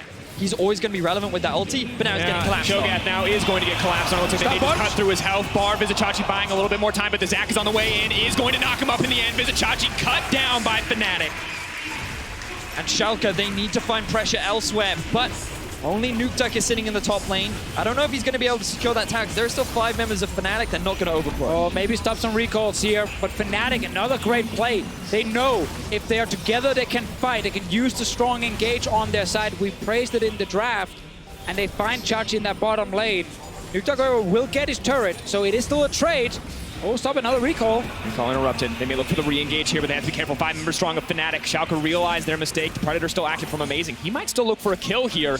Reckless all on his lonesome. Is just going to walk out of the jungle. Amazing does not want to fight that. Yeah, they didn't actually know how many Fnatic members would be close. They can see them recall here. If Chachi had teleport, I feel like Schalke would have considered going for a re-engage, but without his ability to get involved in the fight and no Nukduk, they didn't want to overcommit. So here we see the dive. Good realm walk from Cap to kind of cut off the escape route from Vizicachi. The flash engage from Hylissang means that there are very few options that Chachi has, and overall the combined CC from Fnatic enables a very clean dive with a tower off the back of it as well. Luckily for Schalke, of course, Nukduk is able to take down that top side tier 2. Keeping the passive stack as best he can on the minions. Now Upset chasing down Soaz. Vizicachi and Amazing are on the way, looking to give the same treatment to the enemy top laner that their top laner received moments ago. CC comes in more than enough with the damage from Upset to close it out. Teams are just always trading here. Fnatic gets something bot lane, well, Schalke gets something top. Now they swap it around. It's Schalke getting a kill bot, but it's Fnatic pushing in mid. Nukduk is sitting here trying to defend, but he's against 3 members. He's going to use the ultimate. The TP does come in. He's now going to try to line up the stun. He manages to hit 2 members. He's going to continue going forward, but the charm comes in as well. Shen Defiant Dance still pulled back into the middle of the team. Shen is there. He's going to block as much damage as possible. The ult is there if they want to re-engage, but Caps is here as well. Upset does not care. He goes face first into Caps, and Caps just barely makes it out. Very close fight here, but Fnatic end up securing a tower in the top lane. They aren't able to secure it in the mid as Schalke, with good use of teleport and the Shen ulti, buy themselves a bit more time. And again, trying to set up a trap here in the jungle, but Ryze is super low. They just get down some vision and then they start backing away. Amazing will find Rakan, however. Rakan, Hylissang, body slam goes forward, can't still leap out into the Baron pit. Here's Vander. Vander's here over the wall. Hylissang, are they not going to go for this? He's so scared because he has no vision in the jungle. Well, Brox is there to back him up. Feels like they had a window of opportunity, but they just missed it completely. Well, that's where, again, we can see the entire map. Yes. So we're like, oh, come on, it's a free kill. Just get in there. But he didn't know if 2 or 3 members were sitting around blue buff from Fnatic, and then he would suddenly look very dumb for actually chasing down a kill. But it is Schalke being a little bit scared of risking, you know, that potential play. But again, they had no deep vision. Let's think about the state of the game right now, because we know that Fnatic, they do have a very strong 5v5, and they're getting close to that point. But the fact that Reckless was put behind in the early game means that he's yet to complete his second item. He is about to go back to base. We'll see. There it is. The rapid fire now picked up for him, but Upset, 2.5 items. Nukduk, you would imagine he's going to go back and pick up the Sterak's. Amazing. Going to be getting tankier. If Schalke want to fight, I feel like now is one of the best times to do it. 100%. You're still a crit AD carry on Reckless side, so you need your IH, and it's not going to be there for a couple of minutes. So Schalke, find your opening. Amazing, your flash is available. Let's get the engage you need and secure Baron right after. That's how you snowball the game as Schalke. Can't afford any more fumbles either. They need the clean engage to get this one going. Now already the bot lane starting to trade back and forth. Fnatic are on the way down. The Oran Horn has been blown. Silence going to stop anything else from going through, but Vizicachi needs to make it out. He has the flash available, but it might be too little too late. It's absolutely going to be Vizicachi dying here. What can Schalke get back in return? Trying to get Broxa here, but it's not enough, and Oh, actually, maybe. Now running for his life, but the elastic slingshot is there. They can't interrupt him from stop him from getting away, but Upset is determined, trying to stop them from being able to threaten Baron. But this play right here has been the weakness for Vizicachi. His team is not in position to pressure Baron, and yet he's far pushed forward near an enemy. They're fighting. The engage going through, amazing. Trying to make his way out, but the Predator means he doesn't have any tanky stats. Nukeduck now needs to turn this fight back. Gets the engage potentially as an option, but will not take it. Soaz goes for the side. Nukeduck, can he outplay this one? He is running back to safety. Fnatic in complete control of the Baron pit, but will they start? It looks like the answer is yes. There's no jungler now for the side of Schalke. TP coming in from Chachi. He does have the ulti. Fnatic immediately disengage. Nukeduck buying a bit more time, delaying the escape. Vizicachi just trying to make sure this Baron does not go down. This is not a winning fight for Schalke, but they will stop the Baron, and that's the consolation prize. And now we get it again. Fnatic, they see an overextended Cho'Gath. Instantly they kill him. Go for Nukeduck. Nukeduck. Defiant Tant's going to buy a bit more time, but he is going to get taken out in the end. The ulti not enough. Another pick for Fnatic. Huge mistake there for Schalke and Nukeduck. 8-6 is the kill score, but the Baron is the focus for Fnatic. They have 5 members strong. Amazing is back alive, but Fnatic with so much more control. Oh, Swords is on the side with the Ornn ulti in case Schalke step forward. Joins his team now. Can Amazing do it? 7k health. The Horn blown, the engage comes out. Vizicachi trying to buy a bit more time. They have the Cho'Gath, the beautiful combo. It goes in. Vizicachi takes out Hylissang. Can they actually win this fight? Upset untouched, but his mana is low. He's still doing so much damage. Reckless now in trouble, but the double 80 carries or the double carries are there. Reckless now pulling back. Brings back the feathers. That's the turn that they needed. Oh, going for more. Caps and Reckless now going to step forward. This could be disaster. Upset goes in. He's going to get it. Reckless running for his life. Not today. Taking out the double for Upset. That was an amazing team fight. Upset comes up clutch. Reckless nearly saves the fight. It ends up with no one winning anything. This game is still on a knife's edge. What a team fight, and man, Schalke need a win at Broxa! Run, Upset, He wants to stop it. Upset gone! I cannot believe it. Fnatic are not giving up in any way, shape, or form. Oh my words. All right, let's get the whole thing again. Remember, Nukeduck is dead. It's 4 Schalke members around. Fnatic, they want to turn and fight with Ornn ulti, but look at the flash silence. Soaz cannot reactivate the Ornn ult, and you have Fnatic stuck near the Baron getting CC'd. And that Gragas ultimate was fantastic, but then keep your eyes on Reckless. Good use of the ulti to lock the 2 frontline members down, and then with the return of Caps, they think they can win. But then they realize they've lost their frontline. Upset is still capable of dealing a huge amount of damage, and then they're able to get this kill onto Reckless. So much was used, so much was amazing, and this was a 4v5 for Schalke. And that replay, of course, brought to you by Acer Predator, but just a beautiful taunt from Vander to close it out. Hype and excitement. The various faces of watching a team fight when your team is on this close to securing another final. We still have to zoom out and look at how Fnatic got in this situation, because they were down, but they keep finding picks. Chachi in the side lane, Nukeduck in the mid lane. The amount of engage, and especially Broxa and Hylissang together. Whenever Schalke are slightly overextending or not sitting together as a unit, they get caught and they die, and that's just credit to Fnatic for getting the goal back. check. But Schalke can still win this. Big team fight win on their side. They have the tools with this AD carry being extremely fed. Upset, it's all on you. You need to show that you can carry this late Fnatic the rush. engage comes in. Broxa wants to get it started. Soaz is there for the backup. Upset not going to get locked up quite yet. Has to immediately leave out to safety, but Hylissang stops him from coming back. Already a man advantage. Nukeduck on the way in. Is it going to be enough? Amazing just tries to disengage. And it's another Fnatic engage when Schalke are split, so they cannot 5v5 them. Once again, we have 4 members alive from Schalke. Fnatic, are you going back to Baron? Are you waiting for another engage here? Well, Schalke, they keep getting caught out of position. Even though they hold the gold lead, they are just constantly in a situation that allows Fnatic to find these picks, control the vision, and punish Schalke. They're the ones with priority over Baron, but they don't actually start this one off. And gentlemen, the last time we saw the Zac pick was G2 versus Fnatic, our finals. And we're starting to wonder why we haven't seen it more, because Broxa is finding these engages over and over again. That rough early game no longer a factor because he keeps finding the pick setups for Fnatic. Yeah, we've seen Zac a lot recently. LCK, LPL, they're playing it because they know once you get out of the early game, you're one of the best tanks. And look at how close this scale on the gold graph is. 1.8k to 739. It has been a constant back and forth between these two teams. Schalke fighting for an opportunity to still earn their first EULCS title, whereas Fnatic looking for their 7th. And we keep calling it mistakes when Schalke are caught out, but it's so hard to play against so much engage. Again, we can see everything. We know where Fnatic are sitting and hiding, looking for the engage, but Schalke cannot. They're constantly scared, because whenever you step past the river, it's true. There's a Zac jumping from miles away, and you simply can't split up as Schalke. And look, the flash is now available for Hylissang. That's another thing you have to respect. The Realm Warp flank. Here's the Ornn ulti once again. Not afraid to go all in on nice Vizicsacsi, but he's going to use the knockup to stop any further aggression. Now pulling back, but Caps, not the weak laner he once was. So strong to just start cutting through the health bar of Vizicsacsi. Nukeduck is going to struggle to get into these fights as well. With such long-range engage, for him to close the gap is going to be very difficult, and he's going to be forced to focus this front line. How he executes these fights will be pivotal, but look at the side lanes as well. Big wave being pushed in favor of Fnatic towards the bot side of the map, and there's no TP outside of Upset. And it's just Schalke, they're scared of going to the side lanes, knowing that someone can get engaged on, but once they see anyone there, Fnatic can move in and kill all these wards Schalke have placed in the Baron. They get control of the area again, and suddenly you're playing blind as Schalke. You don't know when you can step into the river. You don't know when you can step forward in lane, and it's so difficult for them to play against. Looks like Fnatic, however, are actually delaying killing the wards. They're looking towards Chachi again. Gotta run, Chachi. Broxah could go in. Caps has more than enough damage to close this one out. They're not going to pursue for anything else, however. Chachi not dying on the sideline will be a nice advantage. Fnatic for now will just settle for the Cloud Drake, their second dragon of the game. And the gold still dead even, gentlemen, as we approach the 30-minute mark.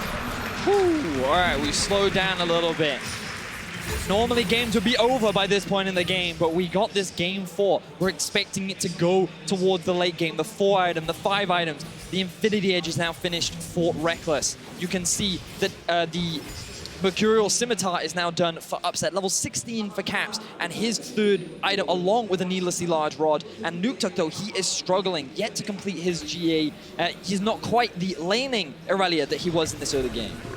Hard to play out these late game fights. We've already brought it up before, but there's just so much CC that Nukeduck, yes, if he finds that golden opportunity, he can go off. Broxah again. May not be it. Upset now needs to make it out to safety. The knockup does connect onto 2 members. Upset, though, using that flash is going to be massive in the fights to come. Ooh, that's a TP from Vizicsacsi as well. I believe there is a slow push in the bot lane, but pushing in favor of Fnatic towards the top side of the map.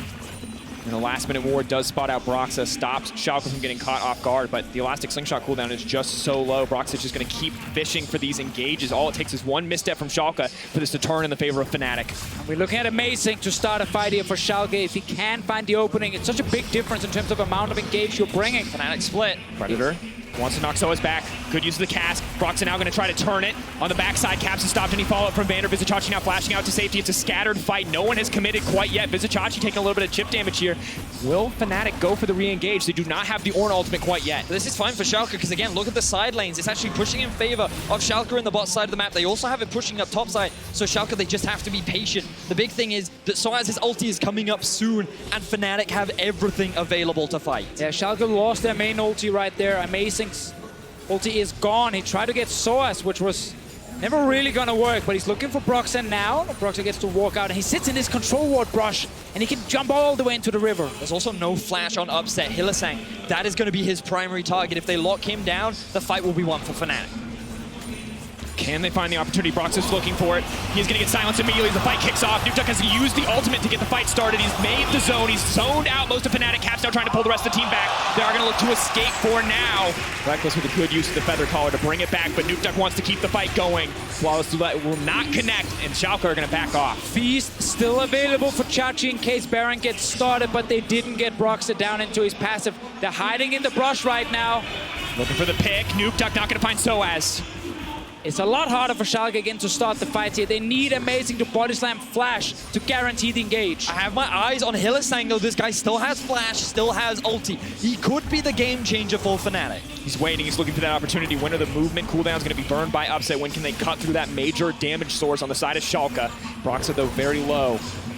He's going to find an opportunity quite yet. Hylissang now looking forward, gets it started off. Vander now trying to interrupt with the taunt. Nukeduck looking for a way to the back line, but Upset remains untouched. Sadly, Vander going to get cut down immediately by Reckless. Buys a bit of time with the stopwatch. Upset now looking for a little bit more. Nukeduck does try to get out, but he's so low. Schalke cut down by Reckless in their final moments. 100% not going to let it happen. You can't out-teamfight Fnatic in the late game. Many teams have tried, many teams have failed. Reckless finds himself a quadra kill. Fnatic on track to get their 7th EULCS title. Those are the cold-blooded eyes of Reckless. He knows no mercy here in these final moments of the game. Schalke, this will not be your first final. Oh, Upset is trying alone right now, but all of Fnatic will just force him back. Fnatic will not be stopped, gentlemen. They will not be denied. And for the 7th time, Europe, Fnatic are your champions.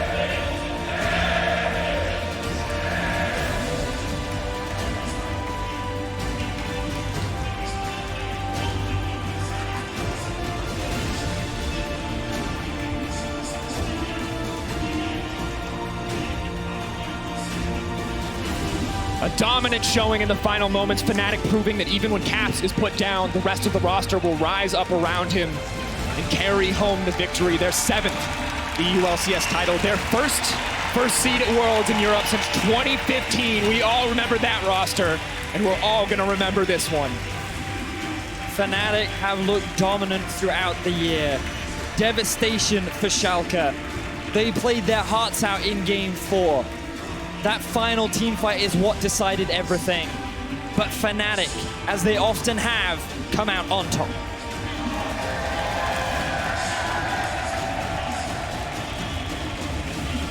Joy on the faces of these players, of the coaches, of the support staff, knowing that they earned this. Knowing that their place at the top of Europe was absolutely justified and continuing to prove that no one can contest them. They've had 11,000 fans in Madrid screaming their name, screaming for Fnatic, and they deserve this. Here we go, folks, the moment. The team gathers around, 6 men strong, support staff behind them. Fnatic, champions of Europe.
Once again, the joy on the faces of the fans, the joy on the faces of the players, knowing that they earned this.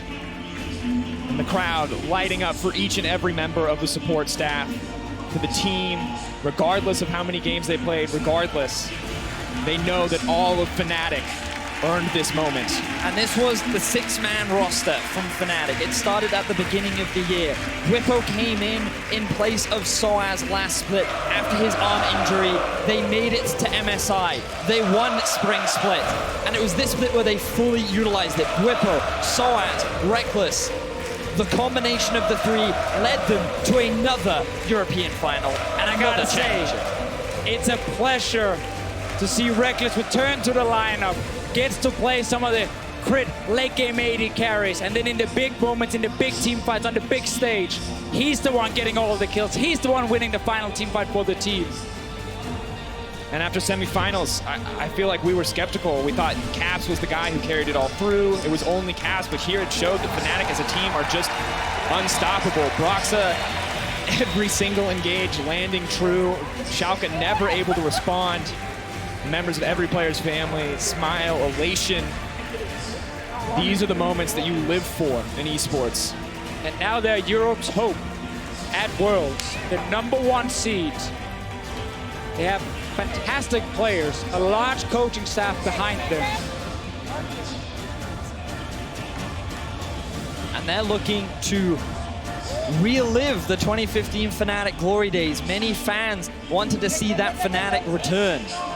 And while it was a hard-fought series, I feel like Schalke truly did play their hearts out. They made it difficult for Fnatic to secure another title. Fnatic will be the #1 representative at the World Championship, and they'll prove that Europe is definitely a region that will show up at this international competition. Man on your screen, happy with the results, and of course, Vitality as well, wherever they are right now. Oh, they were in the venue. They were screaming during that last team fight. They will be our second seed, but it's all about Fnatic right now. Absolutely is. Two men on your screen right now, Reckless and Caps, the dual threat of Fnatic. Reckless gone for so long, it was Bwipo who held that mantle until we got later in the season. But the return of two incredible players, incredible talents in Europe. We see Quickshot getting ready to speak to both of them, to talk to them about this glorious moment in both of their careers. And what a split for Caps as well. MVP of the split. When Reckless left, he was the man that stepped up. The team played around him, and everyone is so excited to see him play at Worlds again. His MSI performance, his summer split performance, people want to see how well he can do against some of the best talent that the world has to offer. Truly a beautiful moment, incredible. Final moments as the interview gets ready. Gentlemen, it's been a pleasure to watch this final for the EU LCS Summer Final. Reckless, Caps, and Soaz. They are your choices for Player of the Series. Head over to @LoWSports on Twitter and vote on the poll. Let us know what you think. Contribute to this glorious moment. For now, let's head down over to Quickshot to talk with the victorious champions. Madrid! Let me introduce to you your Summer Split champions!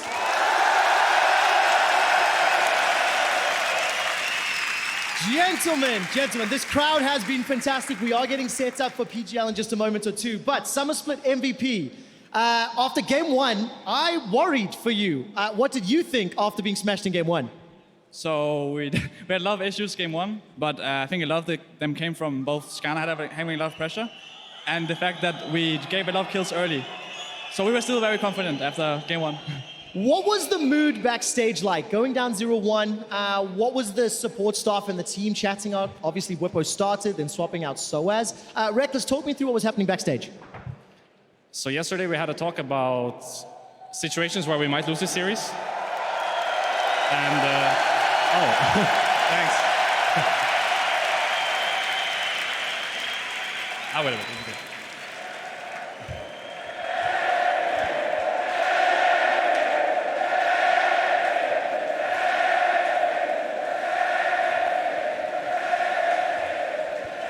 Actually, I take back the question. Can you explain to our viewers at home what this means and who you spoke to ask if it was okay to do that on stage? What does finals mean? Specifically the pose. Oh, so I'm good friends with Alvar, who's the coach of Mad Lions, and I saw that they were dominating the LVP, so I wanted to do their gesture. That's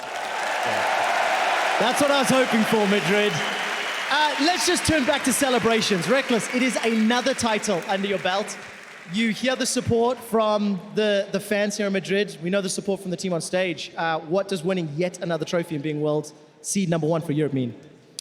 It means that I'm one step closer to being the best European player ever to play the game. So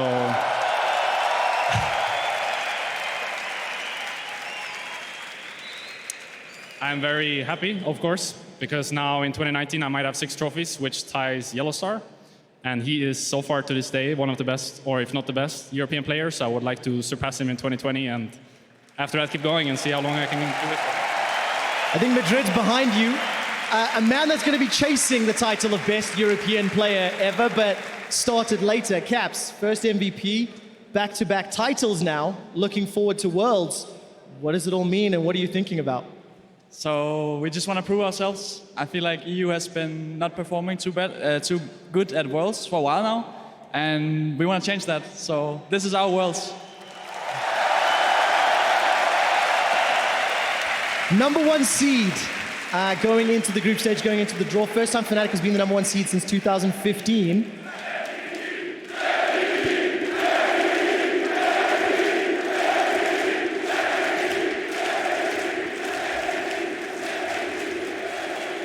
Caps, when you know what you want to accomplish, and you know you have the thousands of fans in the venue, the thousands of fans at home, does that put more pressure on you, or does that fire you up to go further? We've always had the Fnatic fans supporting us, but this year it's been completely crazy because we started winning. So I want to thank everyone, and your cheers give so much. It can turn the tides. You know, if we are down in a game, if you hear the crowd go crazy, then you can bring it back. Can bring it back to back, in fact. Production, can you confirm for me the player of the game? The 3 options that we had were Soaz, Caps, and Reckless. And the winner, the player of the series for your Summer Split Finals is Reckless!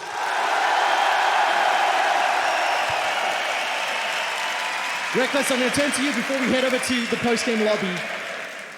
After seeing Whippo play most of the Summer Split, after seeing the meta come back into AD carry favor, and for you to close out the finals with a quadra kill and be awarded player of the series, how do you reflect on the entire Summer Split? So the entire Summer Split was kind of a waste for me because I was mostly on the sideline and I didn't really get to impact the team's success that much. But at the same time, I think it was really valuable for everyone else because they got to grow without me. So now that I'm back, I feel like I have much less pressure to carry and I can rely on someone like Caps to take most of the weight. And also I want to add that if it was up to me who got player of this series, I will give it to Soaz. I feel like he gets a lot of shit, honestly, for being who he is. And he comes in at finals like this and just smashes 3 games straight. I don't know, I feel like he just deserves more credit than he gets. Madrid fans cheering Soaz earlier. He has Reckless's vote. Gentlemen, I'm going to ask you to go get set up for post-game lobby. Thank you so much for the interview. You can hold on to that and take it with you. Right now, we're going to head back up to the caster desk while we get those 2 set up. So, Dracos and crew, take it away. Thank you very much, Quick Shot. Of course, hard to argue with that. A fantastic showing from Soaz just across the series.